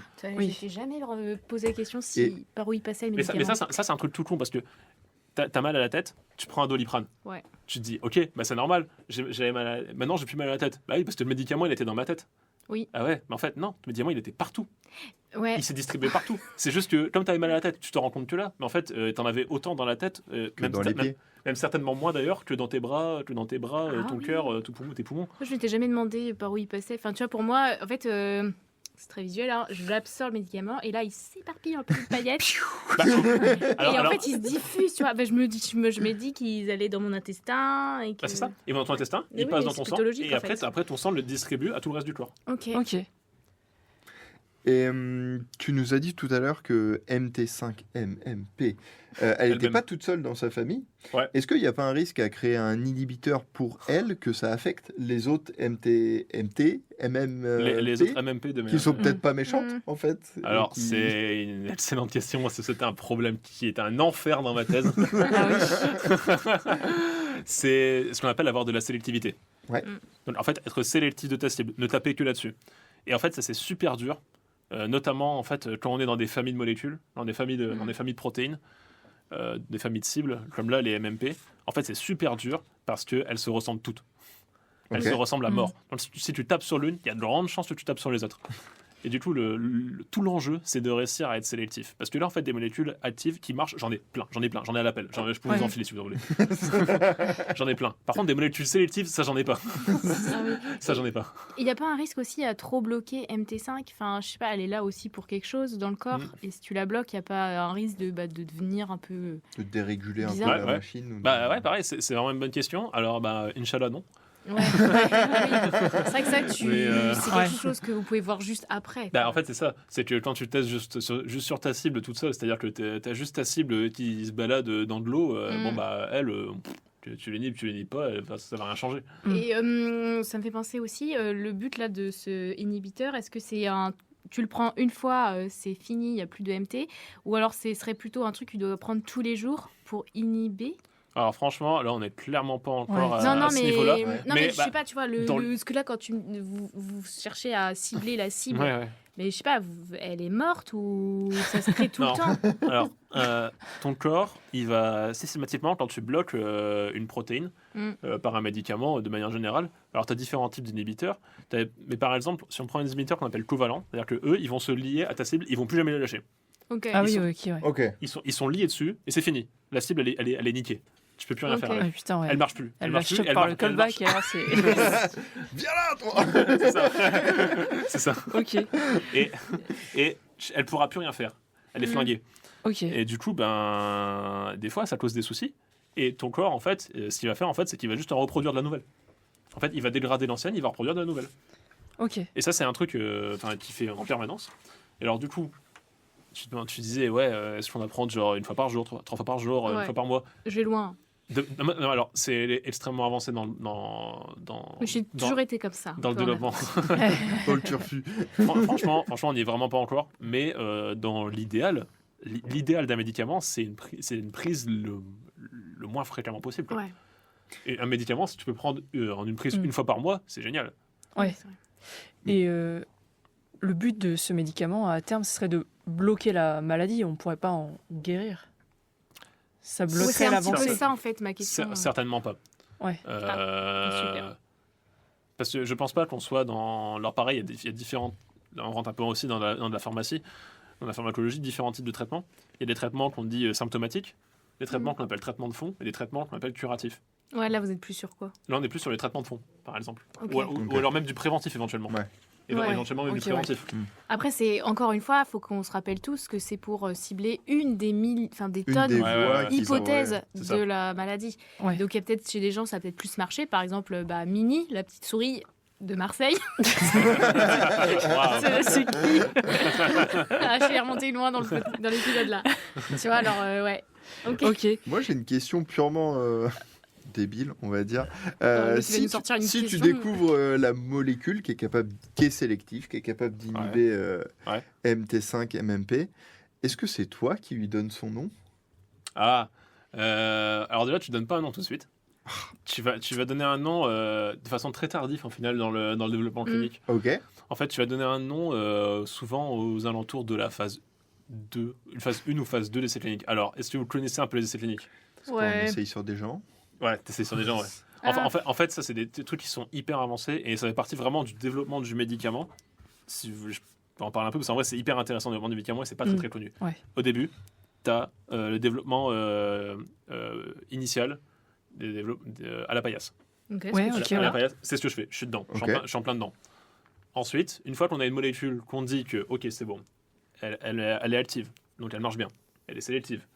Elle a des paramètres pharmacocinétiques intéressants. Donc, comme j'ai dit, elle se fait pas péter la gueule en 30 secondes par le corps. Ouais. Elle arrive bien à sa cible. Elle passe bien les membranes. Elle est pas facilement éliminée, etc. Elle dure bien dans le temps. Là, à ce moment-là, on va dire, ok, là, on a un composé qu'on appelle un candidat préclinique. Ok. Et là, il va rentrer en test préclinique. En test préclinique, on teste sur les animaux. Ouais. Et une fois que c'est concluant, on teste chez les humains. Et là, on rentre dans les essais cliniques. Là, on a un candidat médicament qui rentre en essai clinique. Et en essai clinique, donc il y a 3 phases. La phase 1, on teste chez des patients sains. Chez des patients sains, on teste la toxicité, uniquement la tox. La tox en fonction de la dose. Ok. C'est tout. Si c'est concluant, on passe à la phase 2. Et là, la phase 2, en général, tu donnes un nom. Ok. Là, tu arrives, tu lui donnes un nom parce que là, tu arrives sur un truc un peu sérieux, quoi. Ok. Là, tu testes chez des patients malades l'efficacité chez les patients malades versus un placebo. Ok, Ah ouais. oui, c'est vrai. D'accord. Ok. Donc, tu as deux groupes. Tu as le groupe contrôle qui reçoit un placebo et le groupe test qui reçoit le Mais médicament. aucun ne sait ce qu'il reçoit. Aucun ne sait. Alors, on est dans ce qu'on appelle des essais randomisés en double aveugle. Ouais. Ok. Vous avez peut-être entendu parler, parce que pendant le Covid, on a beaucoup entendu parler de ces trucs-là, et beaucoup de gens Ouais, n'ont je pense. absolument rien stylisé. Et c'est très simple, essai randomisé en double aveugle. Donc randomisé, c'est-à-dire que les groupes sont faits de façon aléatoire par ordinateur. Mm. C'est-à-dire que on fait pas comme Didier Raoult, on met pas genre un groupe avec tous les jeunes. mince. Aïe, aïe, aïe, aïe, aïe, aïe. Un groupe avec tous les jeunes d'un côté, un groupe avec tous les vieux de l'autre, et bizarrement, Ah, tous les vieux, ils ont Alzheimer en main. tous les vieux. Regardez, j'ai donné les médicaments à un groupe, ils sont tous en vie, tous les autres ils sont morts. C'est bizarre, tu les as donnés aux jeunes alors que les vieux. Donc les groupes sont de façon aléatoire, aussi bien en termes de genre que d'âge, Ok. que de, je sais pas, de catégories socio-professionnelles, socio-culturelles, Oui, etc. ouais. Tout ce que vous voulez, c'est totalement aléatoire. Et ce qui est également aléatoire, c'est donc le double aveugle. C'est qui va recevoir le médicament, qui ne va pas le recevoir, donc c'est des groupes. Et il y a donc le double aveugle, c'est en fait celui qui donne le médicament, il sait pas ce qu'il donne, et celui qui le reçoit, il sait pas ce qu'il reçoit. Ok, sympa. Ok. Il Parce sait que- qu'il reçoit médicament 1 ou Non, A. il même pas. n'en sait rien. Il Ok, d'accord. reçoit un chiffre. Ok, ouais, oui, voilà, il y a Oui. quand même un, Bah, un une tag trace, pour oui. savoir. Non, mais en fait, chacun a un chiffre différent. Oui, Tu peux même pas d'accord. dire en mode. Tu peux pas aller voir ton voisin et dire T'as eu le 1 ou le 2 Ouais, Oui, ok. T'as eu quoi, toi Ouais. Et après, ils font les tests, voir si. Et là, en fait, tu fais tes stats. Tu fais tes stats et tu regardes si tu as versus un placebo une efficacité. Est-ce que tu es meilleur Et après, dans ce cas-là, là, tu rentres dans le nerf de la guerre de la développement du médicament, la phase 3. L'argent. L'argent. la grosse moula, c'est à ce Ok. moment-là. Ouais. Et juste avant de rentrer dans ces trucs d'argent, combien de. Imagine là, tout à l'heure, là, tu rentres de tes 9 tests et là, tu te rends compte, Eureka, j'ai trouvé le truc. À combien de temps t'estimes le moment où tu as trouvé l'inhibiteur et le moment où c'est phase concluante On du teste dernier sur des test gens, ouais. Alors, c'est bon, on rentre sur le marché, genre Ouais. Avant que tu rentres sur le marché. que Genre le tu jour où tu fais apprends. les essais de lavage. genre Double le- aveugle. Le quoi Au moment où tu fais aveugle. le double aveugle. Ah, bah, ok, donc avant de tester chez les gens, Ouais. du coup, ça voudrait dire, là, en gros, je pense, d'ici 3-4 ans, je pense. Ah oui, ok. Ok. ouais. Le temps de. On pourra peut-être te sauver, Mathilde. Mais, globalement, le développement d'un médicament, c'est entre 10 et 15 ans. En fait, c'est vraiment très long. Hein. Ah, c'est hyper long. Ah bah oui, ouais. C'est hyper long. Et c'est pour ça aussi que plein de gens ont râlé pendant le Covid quand on a vu les vaccins sortir au bout de 2 mois, alors en disant ils se foutent de ma gueule. Oui. D'habitude, ils nous Ouais, disent qu'il faut 15 ans, là c'est bon, en un Ouais. an, c'est Mais torché. c'est quoi qui bloque? C'est surtout en fait l'aspect financier. Alors l'aspect financier bloque de fou. L'éthique. Alors l'éthique bloque aussi. Qu'est-ce qui bloque aussi? Donc, l'aspect financier. En fait, c'est l'essai clinique. C'est ce qu'il y a de plus long, l'essai clinique. Ça prend au moins 6 ans pour faire les 3 phases. Du coup, je me suis arrêté à la phase 2. La phase 3, on teste chez les patients malades versus le traitement de référence. Ok. Voilà. Mm. Mais là, il n'y en a pas. Alors, un Alzheimer, il n'y en a pas. Donc, C'est plus facile. ouais, voilà. Et en même temps, c'est un peu rassurant aussi de savoir qu'il y a quand même des années d'essai. Enfin, Oui, avant d'arriver à... Ouais. tu vois, tu n'as pas envie d'être le Effectivement. candidat numéro uno. Quoi. Ah bah non, clairement pas. Mm. Non. Et du coup, ce qui bloque, c'est ces cliniques. C'est aussi bien au niveau financier, parce que c'est une dinguerie comment c'est cher. Ouais. On estime le prix d'un médicament pour qu'il rentre sur le marché, c'est-à-dire toute sa conception, alors en comptant les échecs, hein. Ok. Ouais. En comptant les échecs qu'il a induits, on compte environ le prix à 2 milliards d'euros. Milliards. Milliards. Waouh. Oh. Ah Parce ouais. que rien que laisser clinique de phase 3, en moyenne, c'est 500 millions. Donc là, Non, la mais si on le molécule Doliprane, c'est pas Antoine mal. coûterait 2000. Alors, du coup, tu vois, tout à l'heure, tu disais, est-ce que tu choisiras le nom ? Bah non, jamais de la vie. Parce qu'en fait, c'est les les entreprises parce- pharmaceutiques ouais, qui... parce qu'en fait, quand tu arrives à un certain niveau de développement, tu vois, là, on est dans un labo public, il pourra jamais tenir. Il peut pas tenir ce rythme, en fait, et ce besoin financier Mm. pour pouvoir arriver aux essais cliniques. Un labo public, il va tenir en gros jusqu'à... Le développement préclinique, il peut supporter. Il va pouvoir le tenir. Si vraiment il est bien accompagné. Ok. Si vraiment il a toutes ces demandes de Ouais, financement support, qui passent. ouais. À partir du moment où il arrive en phase 1 clinique, c'est fini. Mais malgré ça, est-ce qu'il y a quand même des royalties sur la molécule? Ouais. Ou, En fait, Oui, t'as droit à une molécule. en fait, tu vas souvent avoir des partenariats publics-privés qui vont commencer. Ok. En fait, Ouais. souvent, ce qui se passe, c'est que un truc hyper classique, c'est dans un labo, ils ont trouvé une molécule qui marche bien. Les mecs, ils arrivent, ils font, on va monter une startup. Ah oui, C'est ouais. la, oui, c'est ok, la ouais. Startup Nation Ok. en France. Voilà. Donc, ils montent une startup et en fait, c'est elle qui va prendre en charge le développement du médicament parce qu'elle du coup, elle va lever des fonds, etc. machin, tout ça. Mm. Et elle va s'arrêter souvent, genre, franchement, si elle arrive à tenir jusqu'à la fin de la phase 1 d'essai clinique, c'est déjà les solides. Costaud. Les solides. Ouais. À partir de ce moment-là, là, c'est bon, là maintenant, il faut passer la main. Donc, du coup, tu vas avoir un partenariat souvent, en fait, avec. Soit tu vends le brevet, parce qu'entre-temps, on a breveté quand même. On n'est pas débiles. Ouais, Ouais. c'est vrai que tu brevettes. On n'est pas complètement con, on a breveté. Tu vas souvent soit avoir un partenariat, soit tu vas vendre le brevet à une big pharma. Ok. Parce qu'en fait, il n'y a que elle. Il n'y a que les big pharma Qui- ouais, qui qui- portent qui les- peuvent assumer en fait le En même poids temps, financier oui, que 2 représente. milliards. Parce que moi, j'en ai vu des boîtes pharma. T'as claqué 500 millions en essai de phase 3. Ton médoc se pète la gueule. Bah, T'as oui. les moyens de- t'as Ouais, les moyens ouais, de- ouais. t'as les moyens de de rebondir après t'as les moyens de lâcher 500 millions comme ça Mm. dans dans le vide. le vide pour le plaisir.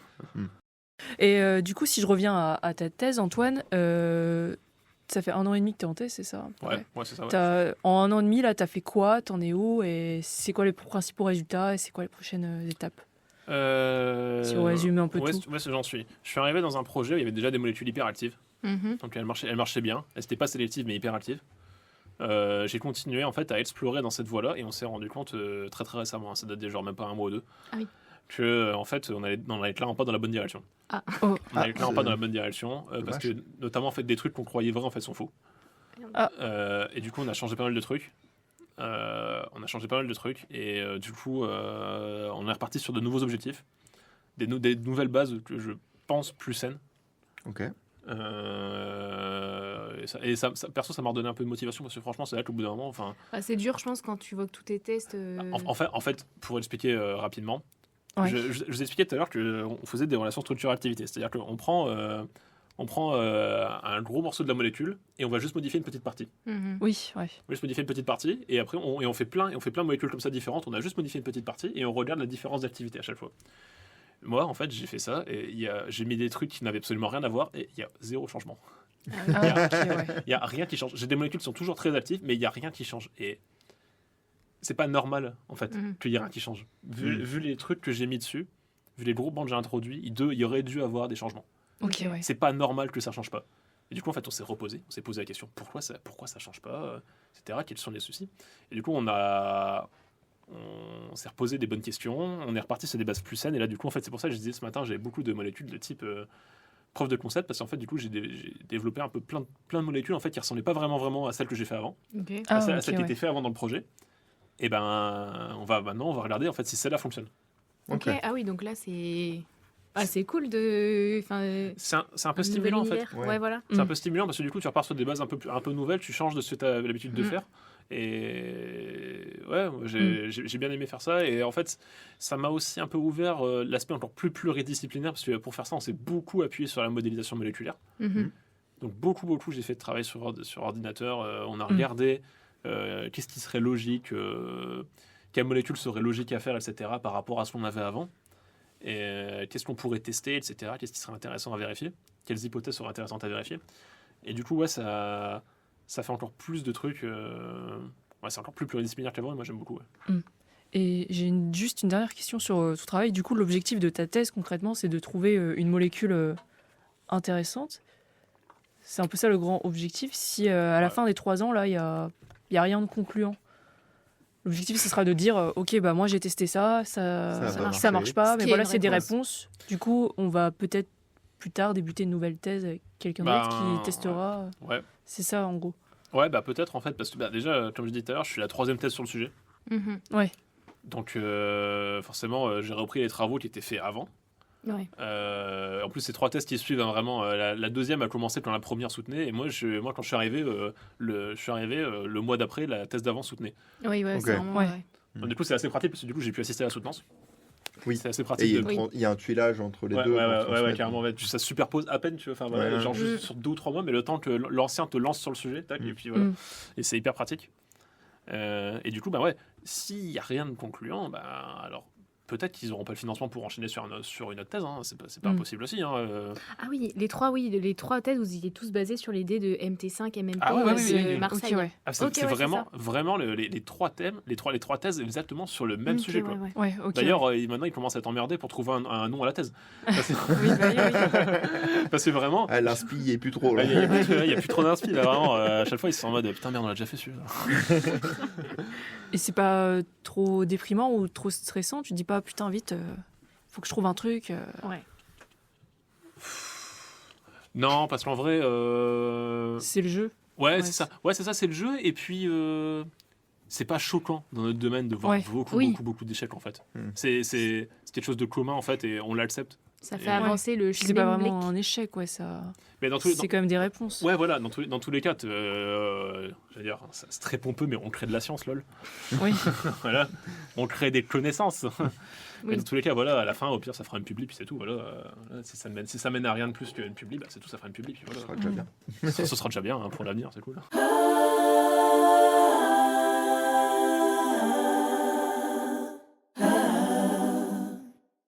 Du coup, on en a un petit peu parlé là, mais travailler sur Alzheimer, c'est pas seulement faire de la chimie, c'est aussi travailler avec un objectif social qui est fort, puisque notamment ça sert à améliorer la vie de millions de personnes. Donc là, on te met zéro pression. Nickel. Ça, c'est vraiment une question que je me pose. C'est un peu, j'ai l'impression, enfin, c'est pas l'impression, mais bon, c'est un peu une maladie courante dans notre siècle. Peut-être qu'avant, il y en avait, mais on n'en parlait juste pas, tout simplement. Mais est-ce qu'aujourd'hui, tu ne trouves pas qu'il y a une vraie course aux médicaments, une course pour être celui qui va soigner Alzheimer? En vrai, dans le média Alzheimer, je ne connais pas hyper bien le pipeline des boîtes pharma. Ouais. C'est-à-dire, en gros, ce qu'ils cherchent actuellement. Pour moi, ça me paraît assez évident, en fait. Le premier qui va sortir un traitement, qui traite vraiment, c'est lui, il a le prix Nobel. C'est la grosse poule. C'est vraiment la grosse poule. C'est sûr, c'est obligé. Après, c'est hyper dur de développer un médicament, parce que, comme dit tout à l'heure, on ne sait pas exactement comment ça marche. On ne sait pas sur quoi taper. Et là, en plus, on rentre dans aussi tout le jeu des médicaments neurologiques. Il y a des trucs qui sont chiants avec les médicaments qui doivent attaquer le cerveau. Déjà, c'est ce qu'on appelle la barrière hémato-encéphalique. Le cerveau, il est protégé par une barrière. Par une barrière, il faut réussir à la passer. Et c'est vraiment pas facile de la passer. Il y a des caractéristiques physico-chimiques que doit avoir la molécule, le médicament qu'on doit faire, qui sont hyper précis pour pouvoir la passer. Sauf que c'est pas toujours... ça correspond pas toujours à ce qu'on attend d'un médicament classique. Et c'est vraiment compliqué de développer un médicament qui passe dans le cerveau. Et en plus, comme on a dit tout à l'heure aussi, il y a tout problème en essai clinique, comment on teste que ça marche en fait.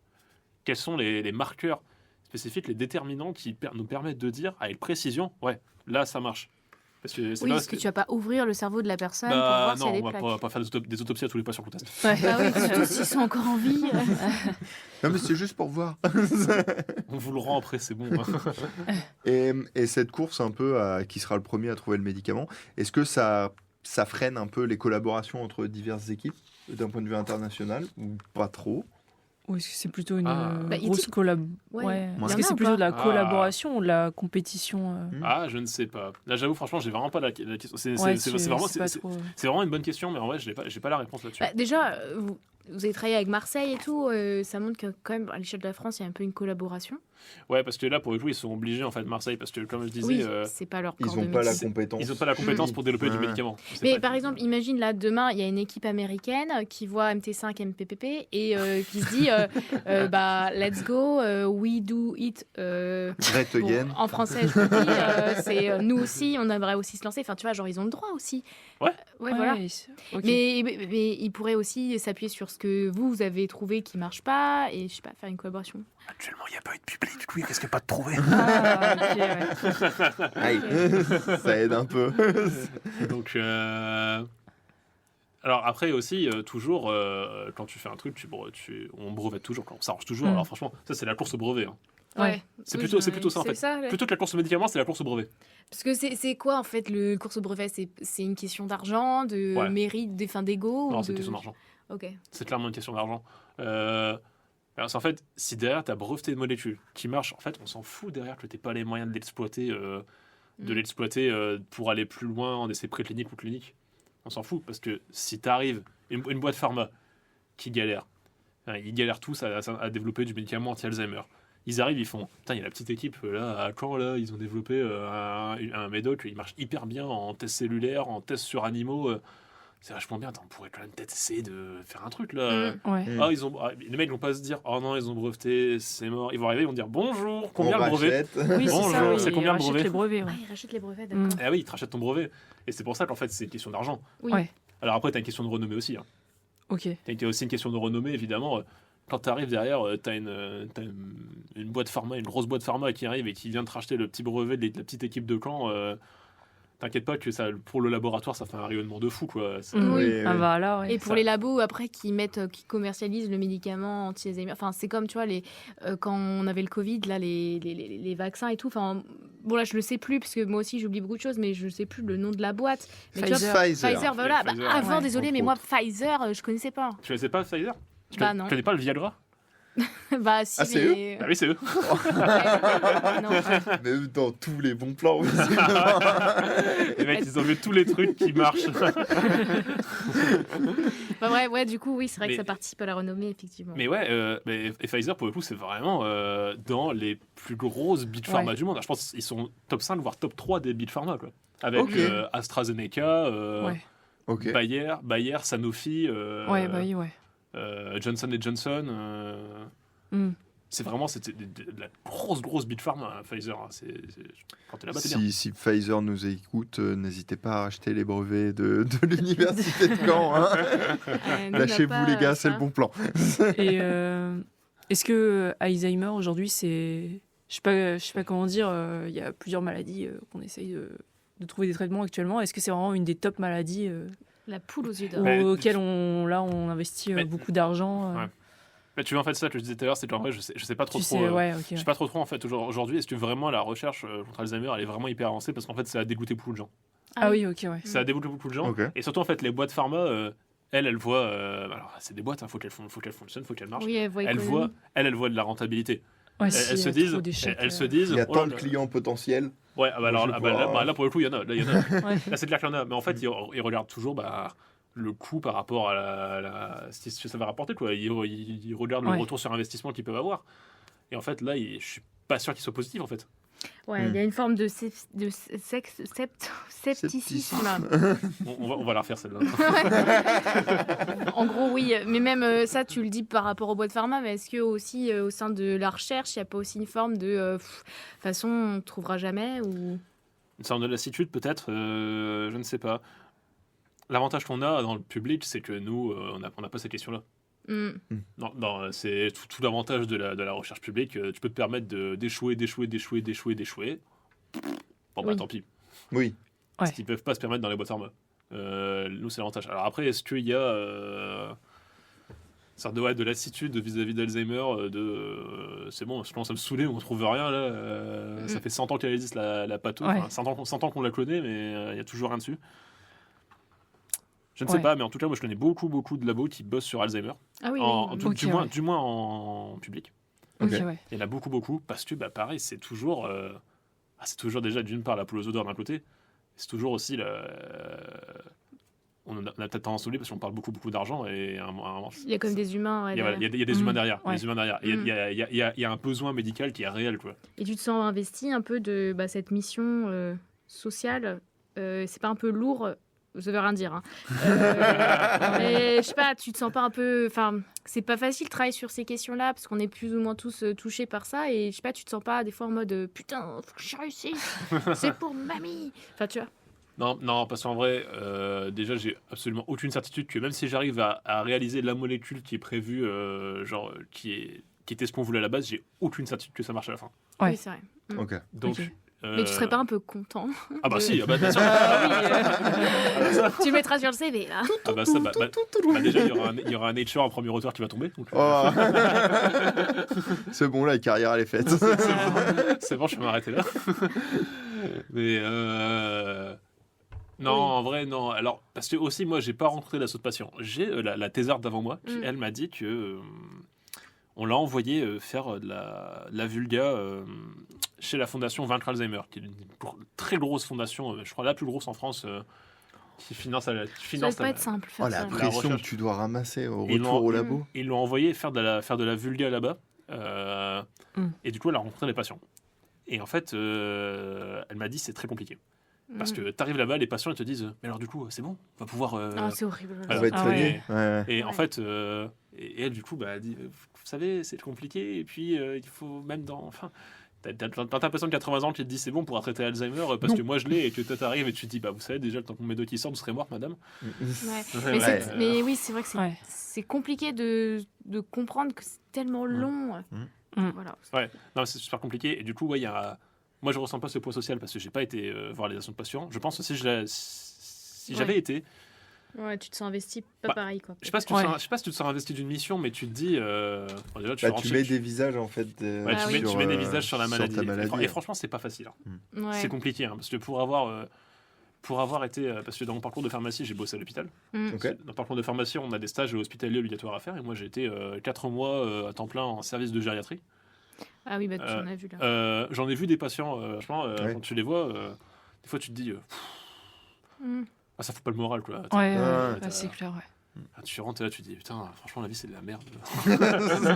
Et quand tu vois un patient qui a 65 ans, qui est en gériatrie, qui est complètement impotent parce Parce que la maladie a pris le dessus. que en la fait. maladie, voilà, et tout, et le mec, il n'arrive même pas à tenir debout sur sa chaise, il n'arrive pas, il peut plus parler, voilà, il fait plus que des râles, t'es là, tu fais, oh là là. Mm. Pardon. Ambiance aujourd'hui. Ouais.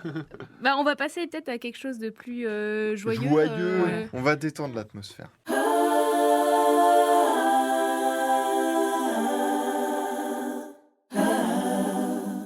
Alors Antoine, on va, comme l'a dit Mathilde, faire une petite parenthèse, un peu de sourire, là, oublier un peu toutes ces pensées un peu négatives.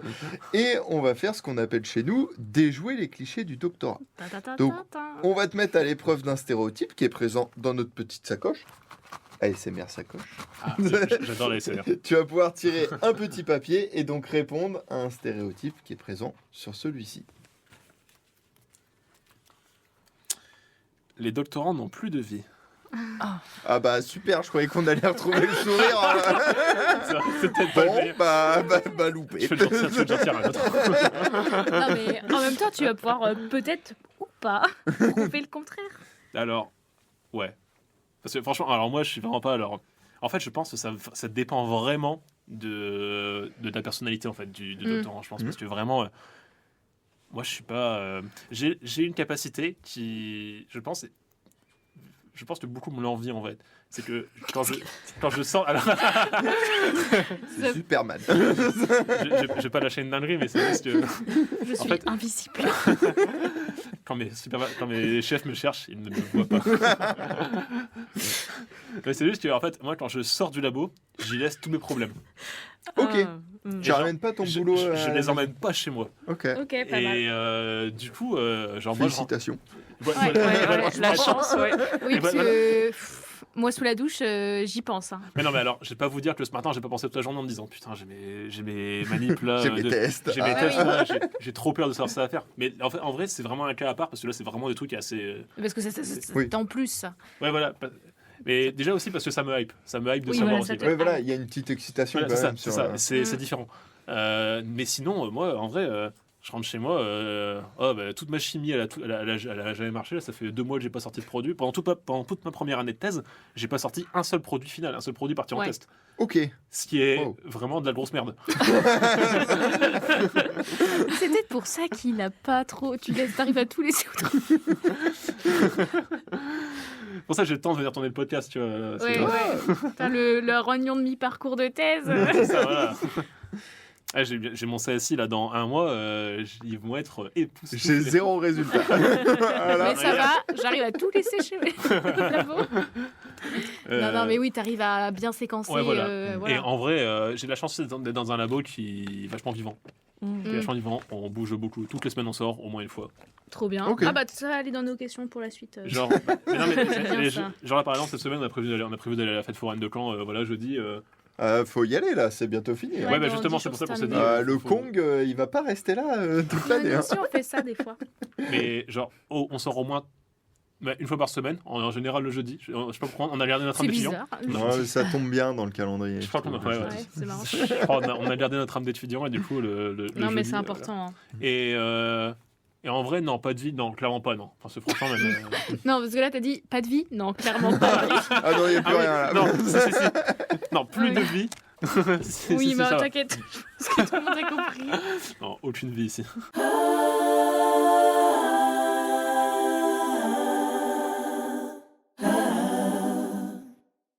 Bon, Antoine, maintenant qu'on a bien déblayé ton sujet, on va pouvoir passer à la suite, à la dernière partie de ce podcast qui va plus se concentrer sur toi La et vie sur perso, ton parcours. Une première question, est-ce que tu peux nous raconter ton parcours d'études depuis le lycée, on va dire, et Ouais. comment t'en es arrivé à la chimie, et ensuite comment t'en es arrivé à faire une thèse? Alors, moi du coup, j'ai eu un bac S. Ça me surprend pas. Bah voilà, ça, franchement, je pense que ça choquera personne. Ouais. Tu Voilà. kiffais les sciences directes Ah ou ouais. c'est papa et maman qu'on dit fais S? Non, c'est clairement moi. C'est clairement moi qui fait ça. D'ailleurs, il suffit de voir mes notes au bac. Alors, j'ai eu mention très bien à 16,00. Donc, Pas mal, merci bravo. le jury qui a balancé qui a voulu arrondir à 16. Ouais. C'est pas mal ça. Il suffit de voir mes notes. 18 en maths, 17 en physique, 17 en SVT, 16 en physique.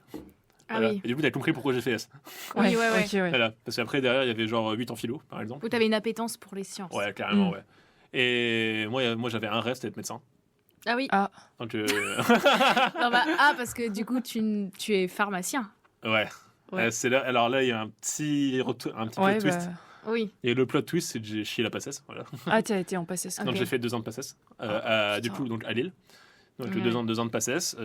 J'ai raté donc, le concours de médecine 2 fois, du coup, donc la deuxième année aussi. Deuxième année, j'ai raté à une centaine de places, un truc comme ça. Faut savoir qu'on on était 3500 à Lille en PACES. Ouais. Ouais. Ah, c'est dur. Hein. J'ai raté une centaine de places, j'étais au bout de ma vie. Ouais. J'ai pris pharma par dépit. Ok. Parce qu'en fait, quand on passe au concours, en fait, donc c'est le même pour Tout le monde. médecine, pharma, dentaire, Oui, sage-femme, ouais. kiné. Mm. Mm. Et en fait, pharma, je l'ai absolument pas bossé le concours, je l'ai eu parce que en fait, j'étais tellement bien classé en médecine que forcément pharma tu l'as. Ok, ouais. Ah, ok. Donc je suis arrivé en pharma complètement par dépit. D'ailleurs, je me rappelle quand on était arrivé en passage, je m'étais dit tout sauf pharma. Ouais, tout ça pour. Ça pharma. Parce qu'en fait, j'avais mis dentaire aussi. Sur dentiste, ça m'aurait bien chauffé aussi. En plus, sur dentiste, c'est également la grosse moula pour ceux que ça intéresse. Ouais, ouais. S'il y a des jeunes, il y a des jeunes qui sont au lycée et qui savent pas quoi faire, et bah dentiste, allez-y. Hein. Oui, mais attends, faut quand même qu'il y ait des gens qui ont des moyennes bien en sciences quand même. Ben, Ah, je sais pas, et tu as quand même les concours médecine et tout pour ouais, en rentrer fait, en t'as dentiste. le concours, mais c'est beaucoup de par cœur. Hein. Ouais, bah, Oui, C'est- ouais, c'est- ouais. Pour moi, c'est pas. Il faut pas être un crack au lycée. Alors, c'est sûr que bon, si t'es un crack, t'as eu ton bac avec le 20 sur 20, avec le 19,5, bon, il y a de fortes chances que, en effet, derrière, tu sois chaud aussi en PACES. Mm. Mais c'est pas que des cracks qui ont Ouais, des mentions c'est- très bien en bac S qui. Oui, il faut. Parce que c'est vraiment aussi. C'est du par cœur, ouais. du ouais, par c'est cœur, clair. de l'apprentissage. C'est une rigueur. Une rigueur hyper stricte. Ouais, bah ça c'est pour les premières années, parce qu'après quand on fait vos stages et tout, si tu t'effondres devant le sang, là mon gars... Ah ouais, bah c'est compliqué, ça faut y penser avant. Oui, voilà. À moins que tu as envie d'être radiologue, dans ce cas-là, c'est bon, tu verras pas une goutte de sang de ta vie, mais voilà. Mais, Et pourquoi t'as pas pris dentaire Parce que j'ai pas eu le concours non plus. Ok. Ça, je l'ai pas eu non plus. Donc t'as fait Donc que- pharma, ouais. Dans du coup pharma, donc j'ai fait mes études de pharmacie du coup donc à la fac de Lille, donc voilà. C'est 3 ans, non c'est quoi, c'est 5 ans? C'est 5 ans après la première année, donc c'est 6 ans. Ok. Ok, ouais. Donc c'est 6 ans, sachant qu'en pharma, donc il y a 3 filières. Tu as la filière officine, donc le pharmacie de ville classique. Ok. La filière industrie-recherche, celle que j'ai fait. Ok. Et la filière internat, qui elle rajoute des années en plus, parce que là tu repasses un concours pour devenir interne et bosser dans la fonction hospitalière. Ah oui, donc c'est de la pharmacie de l'hôpital. C'est la pharmacie hospitalière. Donc en fait tu deviens pharmacien hospitalier ou biologiste médical. C'est-à-dire c'est ceux qui font les analyses sanguines, les prises de sang, tout ça, machin, Ok, qui ouais. font les analyses quand vous recevez un bulletin d'analyse, etc. Ok. Voilà, c'est un pharmacien ou un médecin qui sont passés dessus, mais les deux en fait ont le même poste et les mêmes responsabilités. Ouais. Et Voilà. toi, tu t'es dirigé vers l'industrie. Industrie recherche, en fait, pendant longtemps j'ai hésité du coup avec l'hôpital. Et j'ai fait mais j'avais cette idée de la chimie dans une partie de la tête parce que je savais que j'aimais bien la chimie. Parce que dès la PACES, on fait beaucoup de chimie et j'ai bien aimé ça. Et du coup, dès la 3e année de pharma, alors c'était l'année Covid, donc c'était un peu la merde. C'était en 2020. Du coup, j'ai quand même j'ai fait un master 1 en parallèle. Ok. Donc un master 1 en parallèle de ma 3e année de pharma, ça se fait beaucoup dans les études de santé de faire oui. des masters en parallèle, Ok, ouais. surtout pour le M1. Et qui s'appelait donc Sciences du médicament, méthode moderne de découverte et de développement du médicament. Ok. Ok. Donc c'est vraiment totalement dans le domaine dans lequel Oui, je ouais, suis ouais. aujourd'hui. Ouais. Quasiment tous les cours ont été réalisés par les profs du labo dans lequel j'ai fait mon stage de 3e année de pharma, 4e et M2. Ok, ouais. Voilà, Donc. donc je connais bien. Et du coup, au final, je me suis lancé là-dedans parce que ça m'a chauffé, j'ai fait un stage, j'ai kiffé. 4e année, du coup, je suis rentré en filière industrielle. En fait, on a un tronc commun jusqu'à la 4e année. Au milieu de la 4e année, on choisit sa filière et là, on rentre dans la filière qu'on veut. Ok, ouais. Au milieu de la 4e année, je rentre en filière industrie. J'ai même eu la chance en fait d'avoir des ELC, l'enseignement en libre choix, là, librement choisi. Là. Ok, oui, ouais. Je C'est vois. des options obligatoires. Quoi. Mm. J'ai eu la chance en fait que j'ai pris l'option chimie en 4e année. On était 2 à l'avoir pris et on a eu cours quand même. Ah oui, d'accord. On a eu cours pendant 2 semaines à 2. Ah oui, Juste à super. Et l'année suivante, en 5e année, donc là, à la fin de la 4e année, j'ai refait un stage, du coup, là, un vrai stage, un gros stage, parce que l'année avant, c'était l'année Covid, donc ça durait qu'une semaine et demie, c'était un peu de la merde, je pouvais rien faire. Là, un vrai stage, 6 semaines, j'ai pu vraiment découvrir le monde et tout, et vraiment, j'ai kiffé ça. Ok, ouais. En 5e année, j'ai continué là-dedans. Donc industrie, j'ai repris l'option chimie, et là, cette fois-ci, j'étais tout seul à l'avoir pris, et du coup, j'ai eu Ah cours oui. pendant 2 semaines en face-to-face avec les profs. Waouh. Ah, c'est bizarre ça. C'est marrant qu'il n'y ait pas plus de monde. Ça intéresse absolument personne, la chimie en pharma. Ça les Ok, dégoûte. Ah, c'est ouf, ouais. Et pourtant, en fait, il y a beaucoup de chimie dans le tronc commun en pharma, et en fait, ça dégoûte beaucoup les étudiants. Et donc, tu étais tout seul dans ta classe. En fait, ouais. En fait, on avait donc les cours d'industrie où j'étais avec toute la promo. Ok. Et après, les cours d'option, du coup, option Chimie, obligatoire. ouais, t'étais- L'option chimie, j'étais tout seul, en face-to-face avec les profs pendant 2 semaines.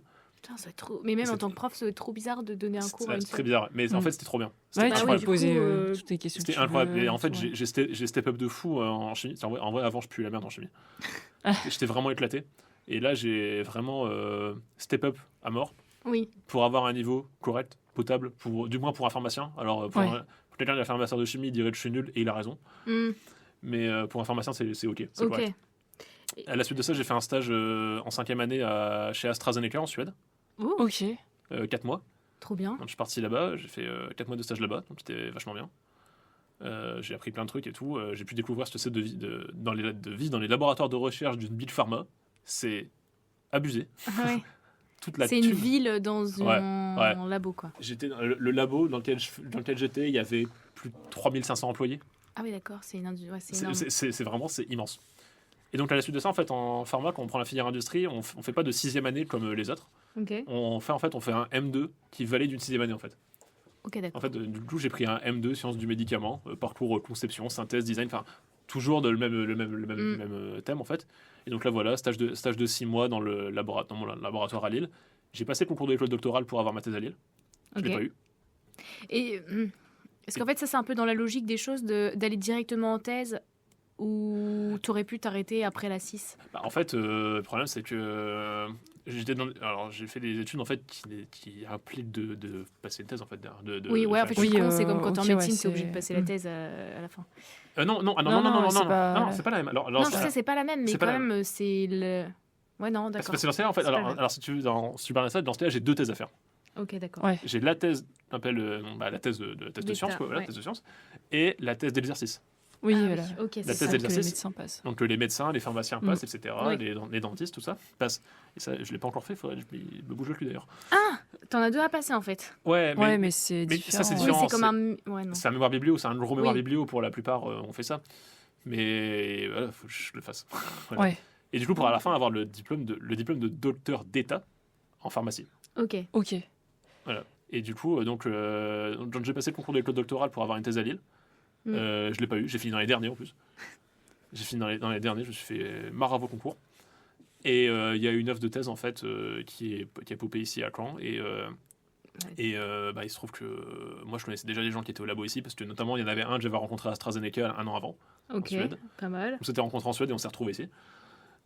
Mes profs qui étaient à Lille connaissent très très bien les profs d'ici parce que c'est vraiment ce monde-là, c'est un peu une niche, c'est un petit monde, absolument tout le monde se connaît. Ouais, bah oui. Et du coup, ben voilà, j'ai passé l'entretien, j'ai été pris, je me suis retrouvé en Normandie. Voilà. Ok.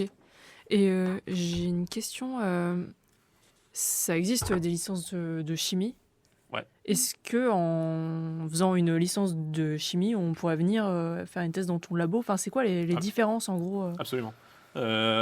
Il y en a en fait dans mon labo, il y a en gros 2 types. Alors dans mon labo, mon labo est très pluridisciplinaire. Hein. Il y a pas que de la chimie médicinale comme moi je fais, mais c'est tout autour du médicament. Mais il y a d'autres disciplines. Ouais. Mais dans mon domaine, moi, la chimie médicinale, on a en gros deux gros profils. Le profil comme moi qui a fait pharma, qui a fait pharma un M2 de recherche, thèse. Oui. Et Ouais. le profil licence master de chimie, Ok, licence ouais. master de Ok, oui. chimie, thèse. Classique. Et il y a des grosses différences. Au final, on se retrouve En en fait, termes de connaissances. on se retrouve à la fin à faire globalement le même taf. Ouais. À faire le même taf, mais en termes de connaissances, il y a des différences. Ceux qui ont fait des masters de chimie nous foudroient en chimie organe théorique. Oui, bah ouais. Ouais. Et à la paillasse, ils nous foudroient. Par contre, pour ceux qui ont fait pharma, on a ce côté plus pluridisciplinaire, plus biologique, qui est indispensable en fait à la matière. Et on se retrouve plus pharmacie aussi. On a une connaissance du milieu pharmaceutique et même des médicaments en général qui est plus Oui. importante. Ce qui est normal parce que c'est le corps de métier du pharmacien, le médicament. Et du coup, au final, en fait, on se complète pas mal en fait. Ok. Et à la fin, tu peux ouvrir une pharmacie. Si Oui. je voulais, je pourrais. Oui. En fait, une fois que j'aurais soutenu la thèse ma thèse d'exercice de pharmacie, Oui, l'autre. l'autre thèse, Ouais. en fait, là, j'ai plus que si en fait j'en ai marre de la recherche. J'en ai marre de la recherche parce que je sais pas, genre à tout hasard, j'arrive pas à trouver de poste. Oui. Oui, ouais. À tout hasard, genre voilà. J'en ai marre. Je fais un stage. Il y a une sorte de stage de tout et puis en fait, et après, je peux repartir en officier de Ok, travail en ok. pharmacie. Voilà. Et toi, ton but, c'est quand même de rester dans la recherche. Ouais. Ok. Moi, dans l'idéal, j'aimerais devenir maître de conf. Ok. Et vous donnez des cours, tiens, d'ailleurs Ouais, j'ai fait des enseignements cette année. J'ai fait 61 heures d'enseignement cette année. Ouais.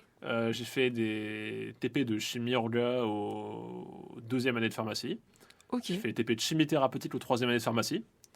Et j'ai fait les TD de RMN au Master 1 Drug Design. Qui en fait, ce sont les masters. En fait, d'ailleurs, tu demandais est-ce qu'il y a genre des masters ou quoi pour ce que nous on fait. C'est exactement ça, c'est Drug Design. Ok. Voilà. Ah oui, drug design, ok. Mais Voilà, design des Drug médicaments. Design, conception de médicaments. Mais Ok. c'est plus stylé de dire drug Mm. design. Oui, un petit peu. Je t'ai même pas demandé le CERN, ton labo, et tous ces cours-là, c'est au C'est où campus 4, non? C'est campus 5. C'est Cinq, c'est ok. campus 5. C'est lequel, celui-là? C'est à côté du CHU? C'est le PF. C'est le PFRS. Ouais, ok. Le là. PFRS, c'est à côté du CHU, ouais. Ouais, ok, d'accord. Ouais. Oui, c'est Oui. là-haut. C'est ouais.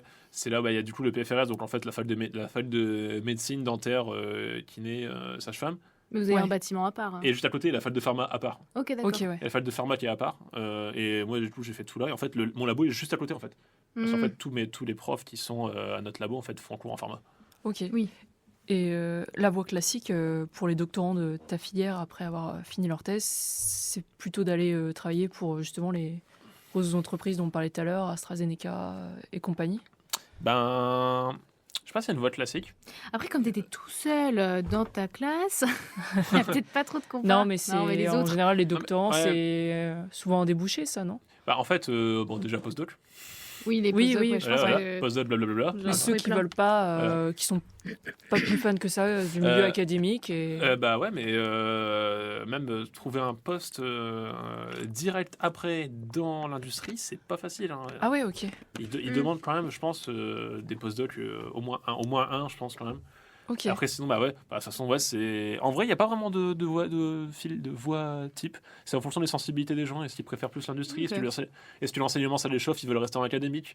Est-ce qu'éventuellement l'enseignement ça les chauffe, mais l'industrie ça les fait chier? Bah, ils veulent aller au CNRS. Ouais, Voilà, ouais, je c'est ça. vois, ouais. Mais en vrai, non, il n'y a pas trop de type. C'est vraiment. Nous, on a des gens qui veulent totalement aller dans l'industrie parce que vraiment. L'enseignement ça les fait chier. Il y en a d'autres, ils sont vraiment du style, moi j'adore l'enseignement. Bah, moi en vrai, c'est mon cas aussi, bête de conf à fond. Quoi. Ouais, Mm. ok. Et ce serait quoi un conseil que tu donnerais là s'il y a des, je sais pas, des masters en chimie ou en pharma design. qui rêvent Drug de faire une thèse comme toi? Les conseils, moi je dirais. D'être motivé. Je dirais des trucs hyper bateau. Il faut être motivé. Non, mais en Ouais, même temps, c'est vrai. Hein. Parce qu'après, c'est Il y a ta de la vie. concu, quoi. Il n'y a pas de la place pour tout le monde.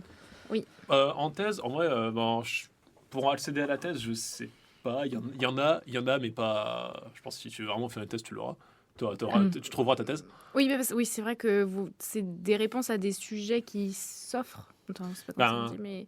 Parce que tu regardes là à Lille, vous étiez plein candidaté, t'as pas été classé, donc tu vois, il y a quand même un peu une concurrence. Ouais, mais c'est différent parce que à Lille, en fait, moi j'étais dans l'école doctorale biologie et santé.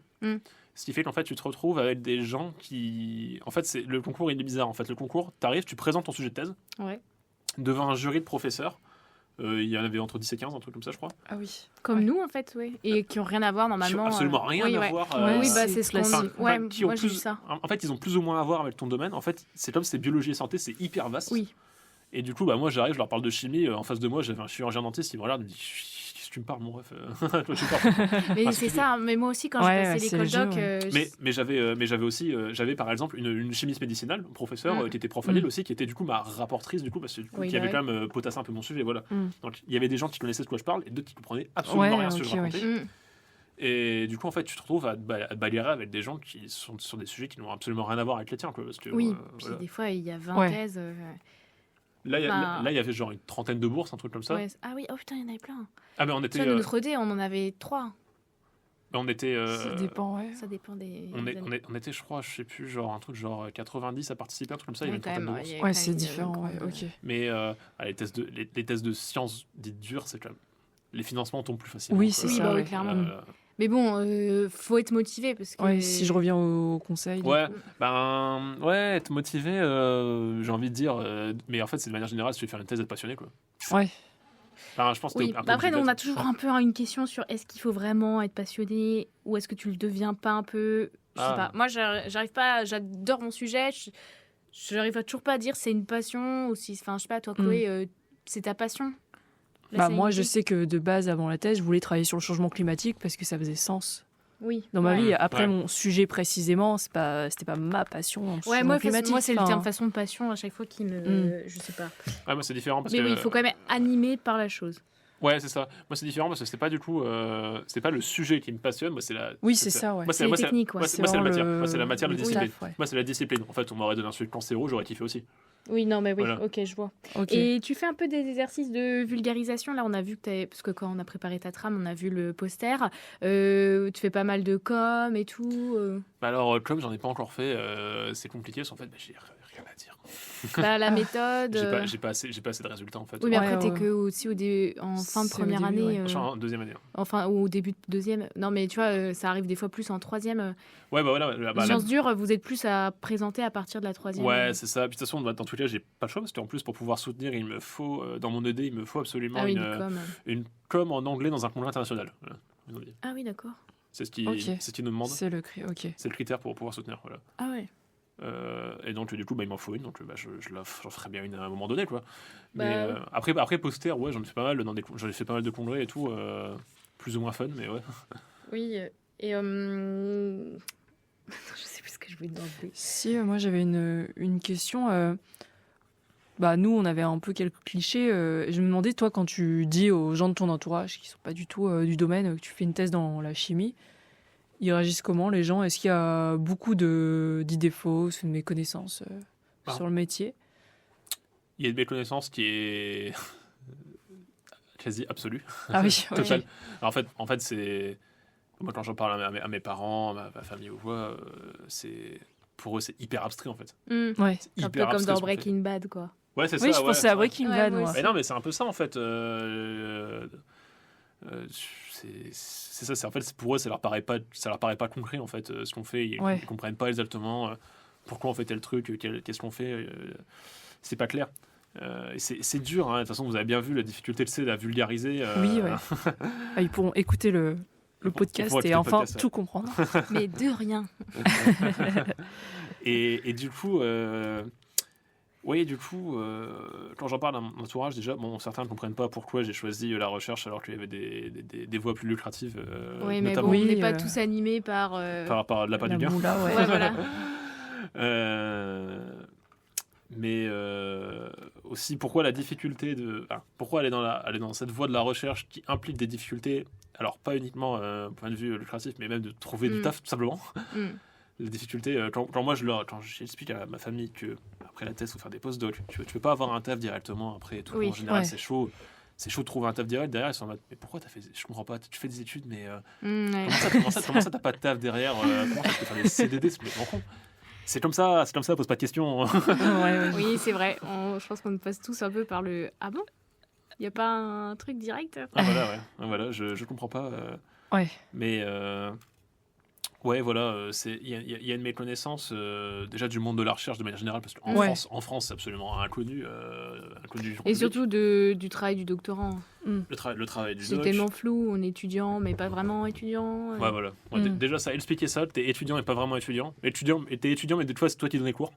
Oui. C'est ça. Là, le cerveau, il fait... Ok. Et comment tu gères, toi, justement, ces moments de doute ou on peut dire, de solitude? J'ai cru comprendre que tu avais une super bonne équipe. Ouais, Ça aide. on a une bonne équipe. Vous êtes beaucoup de doctos? Doctorants, ouais, on en est pas mal, on est beaucoup. C'est-à-dire? 3. Beaucoup. C'est toujours plus que quand t'étais tout seul en master. On est combien? On doit être entre 10 et 15.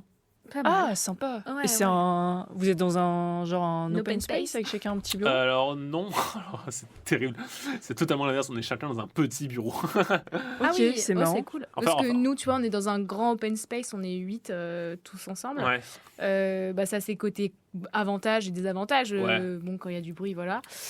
Mais au moins, c'est bien, dans un petit bureau, tu On peux être concentré. On est par 3 dans des petits bureaux en fait. Ah, par 3, bah, ça va. On est par 3, mais alors moi du coup je suis avec 2 postdocs, donc je suis pas avec des doctorants du coup. Ouais. En fait, c'est des, on n'appelle même pas ça des bureaux, on appelle ça des box parce que c'est tellement petit. Oui, ouais. Ça fait genre c'est même pas 5 mètres carrés. Ah oui, ok. Ouais. Et on est à 3 dedans, en fait c'est accolé au laboratoire en fait. En fait, entre le bureau et le labo, il y a les paillasses et tout, en fait il y a une vitre pour qu'on puisse regarder genre en mode il se passe quoi. Ok, Ah oui, d'accord. ok, ouais. Ah, c'est cool quand même. Mais on a, il y a beaucoup de doctorants, même de postdocs vraiment très jeunes oui, et tout. Vous êtes entre jeunes, ouais. Ouais, voilà. Et puis, bon, moi, on a tous nos safe places et tout. Quand ça va pas, tu sais avec qui tu peux aller parler, quoi. Moi, je sais que je peux aller dans l'un des bureaux de 2 mètres de conf de ModMol, de modélisation moléculaire. Je sais que je peux aller chialer là-bas, ils seront bien, quoi. Ils seront en tête avec moi. Ok. Oui, son pilier émotionnel. Ouais, c'est ça, ouais. Mon pilier est juste devant moi, donc je ne devrais pas jouer.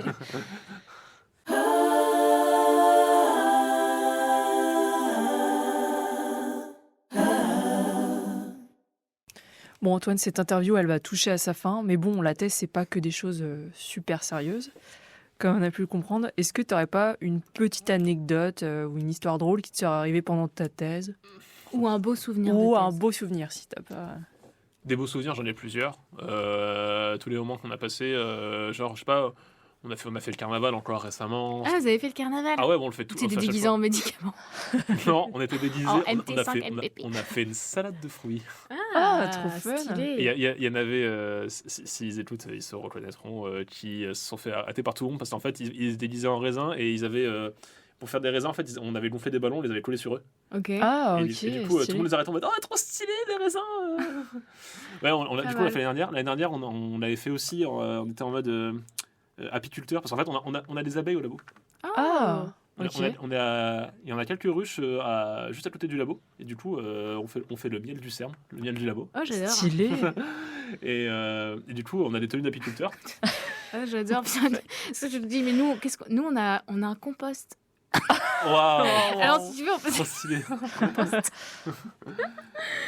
Mais ouais, franchement, on a vraiment Oh, passé. putain, trop bien. On a vraiment passé des bons moments, même. Ah bah si, une anecdote. Ah bah si, forcément, j'en ai une. Forcément, j'en ai une. Putain. Ils vont m'insulter au labo pour la lâcher celle-là parce que je l'ai raconté beaucoup trop de fois. Parce que j'ai trop radoté dessus. Vas-y. Là, c'est ton moment pour la dire. Voilà, l'année dernière, je pars en congrès. On part en congrès au Portugal. Ok. Oh, sympa. Pour le congrès Portugal fin août. Qu'est-ce qui Ok, pourrait pas mal mal. se passer? C'est pas mal se passer, donc on y va, on fait le congrès, tout se passe trop bien. En plus, c'est un congrès hyper familial, c'est trop bien, tout le monde est hyper proche, même Ok. les profs et tout, voilà, c'est trop cool. Ça se passe à Coimbra, je sais pas si vous connaissez la ville, tu prends Porto, tu prends Lisbonne, tu traces la médiane, t'es là. Ok, Ok. d'accord. C'est point pile au milieu. Et on devait repartir du coup en avion de Porto. De Porto jusqu'à Nantes et reprendre l'avion à Nantes et après en voiture jusqu'à Caen. Parce qu'on avait laissé la voiture. On avait fait le trajet l'inverse à l'aller. Ok. Ok, Voilà. ouais. On devait refaire ça. Donc il y a la navette qui vient nous chercher donc 1 heure de bagnole entre Coimbra et Porto. On arrive à Porto à l'aéroport. On rentre déjà l'avion est en retard. Fait chier. On arrive dedans. Qu'est-ce qui se passe? Putain, il démarre pas là. C'est bon là. Allez là. Il est l'heure. Il est l'heure. On va rentrer tard. Le commandant de bord qui dit désolé. Désolé, je dois quitter le vol. Le vol est annulé. Je dois Ok. quitter l'avion. Ok. Nous, on était assis dedans, on était en mode Bah non. mais non. Mais la maison. Et donc, du coup, on s'est retrouvés comme des cons à 22h, genre à l'aéroport de Porto, complètement bloqués là. En mode, qu'est-ce qu'on fait? On fait quoi? Oh. On a galéré au final pour rentrer. Pour rentrer, au final, on a fini par prendre un Uber entre l'aéroport de Porto et celui de Lisbonne. Ah oui, Ok. donc, Et celui de Lisbonne, on s'est retrouvé avec le Uber qui roule à fond de balle sur l'autoroute. Normalement, il devait être 3 heures. Il devait mettre 3 heures et quart pour faire le trajet. Il a mis 2 heures. Oh là. Le mec, il roule à 190 à 1h du mat sur l'autoroute. On se chiait dessus. On est arrivé à l'aéroport de Lisbonne, du coup, où mon chef, l'ancien directeur du labo, il a avancé 2500 € de billets d'avion. Oh la vache. Parce que du coup, sinon on était bloqué. Parce Bah ouais. qu'on était le vendredi et EasyJet, la compagnie, qui nous a dit Ciao. Toz, voilà, ils nous ont dit on peut vous repayer un vol, du coup, le prochain c'est mardi. Ah oui, d'accord. On a fait non, fallait se faire foutre. Ah ouais. On va pas rester là, non. Et du coup, on était en train de brainstormer à 23h dans l'aéroport de Porto, on fait quoi? Et du coup, j'ai trouvé ce vol Lisbonne-Orly, du coup, parce qu'à la base, la voiture était à Nantes, du coup, on avait Bah pas. oui, ouais, putain. Ah là. On s'est retrouvé à passer la nuit, du coup, à l'aéroport de Lisbonne. Mm. Et j'ai dormi sur une banquette de McDo ou quoi, voilà. Banquette de McDo, incroyable. Franchement, la banquette du McDo à 5h du mat, quand t'es crevé et t'es levé depuis 7h du mat, incroyable. Incroyable, d'une douceur. On a repris le vol genre à 9h du mat, Lisbonne-Orly. On arrive à Orly et après, du coup, de Orly, on a fait Orly-Saint-Lazare. On a repris le train pour arriver Ouais. à Caen. Et du coup, on s'est scindé en deux. Du coup, le groupe qui repartait à Caen. Et il y a un groupe qui, du coup, était obligé d'aller rechercher la bagnole à Nantes. Oh là, Oh, la l'enfer. flemme. La flemme. Qui était bloqué à l'aéroport de Nantes. Du coup, moi, j'ai de la chance, j'étais dans le groupe Caen. Quand, ouais. Du coup, je suis reparti. On a repris du coup le train pour repartir à Caen. Et du coup, mon chef, lui, il a dû repartir. Mon directeur de thèse, il a dû repartir à Nantes chercher sa bagnole. Après, refaire. Donc, il a fait Nantes, Montparnasse. Caen, Non, Paris, Nantes, Caen. Ah ouais, oh la vache. Donc, du coup, Super. ce qu'il fait dans en fait, en moins de 30 heures, il a fait Coimbra, Porto, Lisbonne, Paris, Nantes, Caen. Oh, Ouais. l'enfer. Oh. Et donc, du coup, on devait rentrer. On était parti à 15h le vendredi. Je suis Ouais. rentré à mon appart. Il était, sachant qu'il y a un décalage d'une heure de moins. Oui, y a pas, ouais. Donc c'est comme si c'était 16h en France en gros. Et je suis arrivé genre à 18h à mon appart le lendemain. Ah oui, ouais. J'en pouvais plus, j'étais au bout de ma vie. Ouais, J'ai c'est dormi long. 2 Le heures dans retour, la c'est nuit. pire, ouais. Ok. Voilà, bon, bah. c'était l'anecdote. Et juste pour terminer, est-ce que tu aurais. Parce que nous, on a bien parlé de bouffe, musique, resto et tout. Bon, ça fait que de la bouffe, quoi. Est-ce que tu n'aurais pas une petite recommandation pour les auditeurs je sais pas, un film qui t'a plu, un livre, un restaurant que tu viens de découvrir, le plat. Musique, ouais. Un livre, je viens en fait, alors c'est très drôle parce que du coup je me suis remis à lire. Alors à lire, c'est une BD. Ok. Depuis genre, je sais pas, 2 semaines. En fait, je suis un gros fanboy de la série Avatar. Ok. Le dernier Oui. maître de l'air. Ah oui, ok. Ah, ouais. c'est pas Avatar. Non, Pas non, les pas- bonhommes bleus. Non, Pas pas les Avatar, bonhommes pas bleus. Avatar, le bonhomme bleu, le film. Ok, bah je pensais que c'était ça. Non, Avatar, le dernier maître de l'air. Si Ok, vous connaissez ouais. le dessin animé qui passait à l'époque sur Nickelodeon, Ouais, carrément. qui est une masterclass. Je connais pas. Je me suis arrêtée à Ah, si, Total c'est- Spice. C'est donc, vraiment trop bien. Parce que c'est sur plein de points, c'est trop bien. Parce que c'est vraiment un truc, en fait, c'était pour enfants, mais en fait, c'est hyper adulte. C'est hyper adulte et il y a La phrase que tu dis. Non, mais oui, j'ai plus 8 ans, mais je le regarde. Mais en fait, c'est hyper adulte parce qu'il y a plein de thèmes, de thématiques et de questionnements en fait, que tu retrouves dans le dessin animé, que tu te dis qu'en fait, tu poses pas ce genre de questions à Angles en fait. Ouais, oui, bah. Et même le monde en fait, dans lequel ça se passe est hyper bien fait, les représentations culturelles qui s'inspirent des pays asiatiques est trop bien faite. Et là, du coup, récemment, en fait, j'ai acheté des BD en fait, qui sont en fait la suite de la série. Ah, ok. En fait, ils ont sorti la suite en BD et du coup, Donc, tu lis franchement, pour tous ceux qui ont, s'il y en a qui ont regardé la série et qui ont aimé, qui ne savaient pas qu'il y avait la suite en BD, et allez-y, c'est encore plus incroyable parce que c'est genre encore plus adulte, c'est des thèmes encore plus sérieux que s'il y a dans la BD, dans la série. Et Chloé, ton jeu DS, tu recommandes aussi du coup? Ah oui, j'en recommence à fond. Ouais. Cool, merci beaucoup Antoine pour être venu au podcast. Merci à vous. J'espère que tout le monde a compris, mais franchement c'était super intéressant. Et bon, même avec les images du petit maçon et du bâtiment, j'ai quand même réussi à comprendre un peu plus sur les médicaments pour Alzheimer. Et on te souhaite bon courage pour la suite de tes tests. Merci à vous aussi pour bientôt la soutenance en plus. Ah ouais, merci. Et puis merci. Merci aux éditeurs qui sont arrivés juste ici.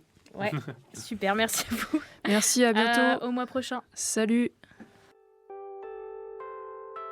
L'épisode touche maintenant à sa fin. Nous remercions bien sûr notre invité du jour d'avoir pris la peine d'être venu nous conter ces diverses histoires. Merci à vous de nous avoir écoutés. N'hésitez pas à vous abonner, à laisser une note sur ce podcast.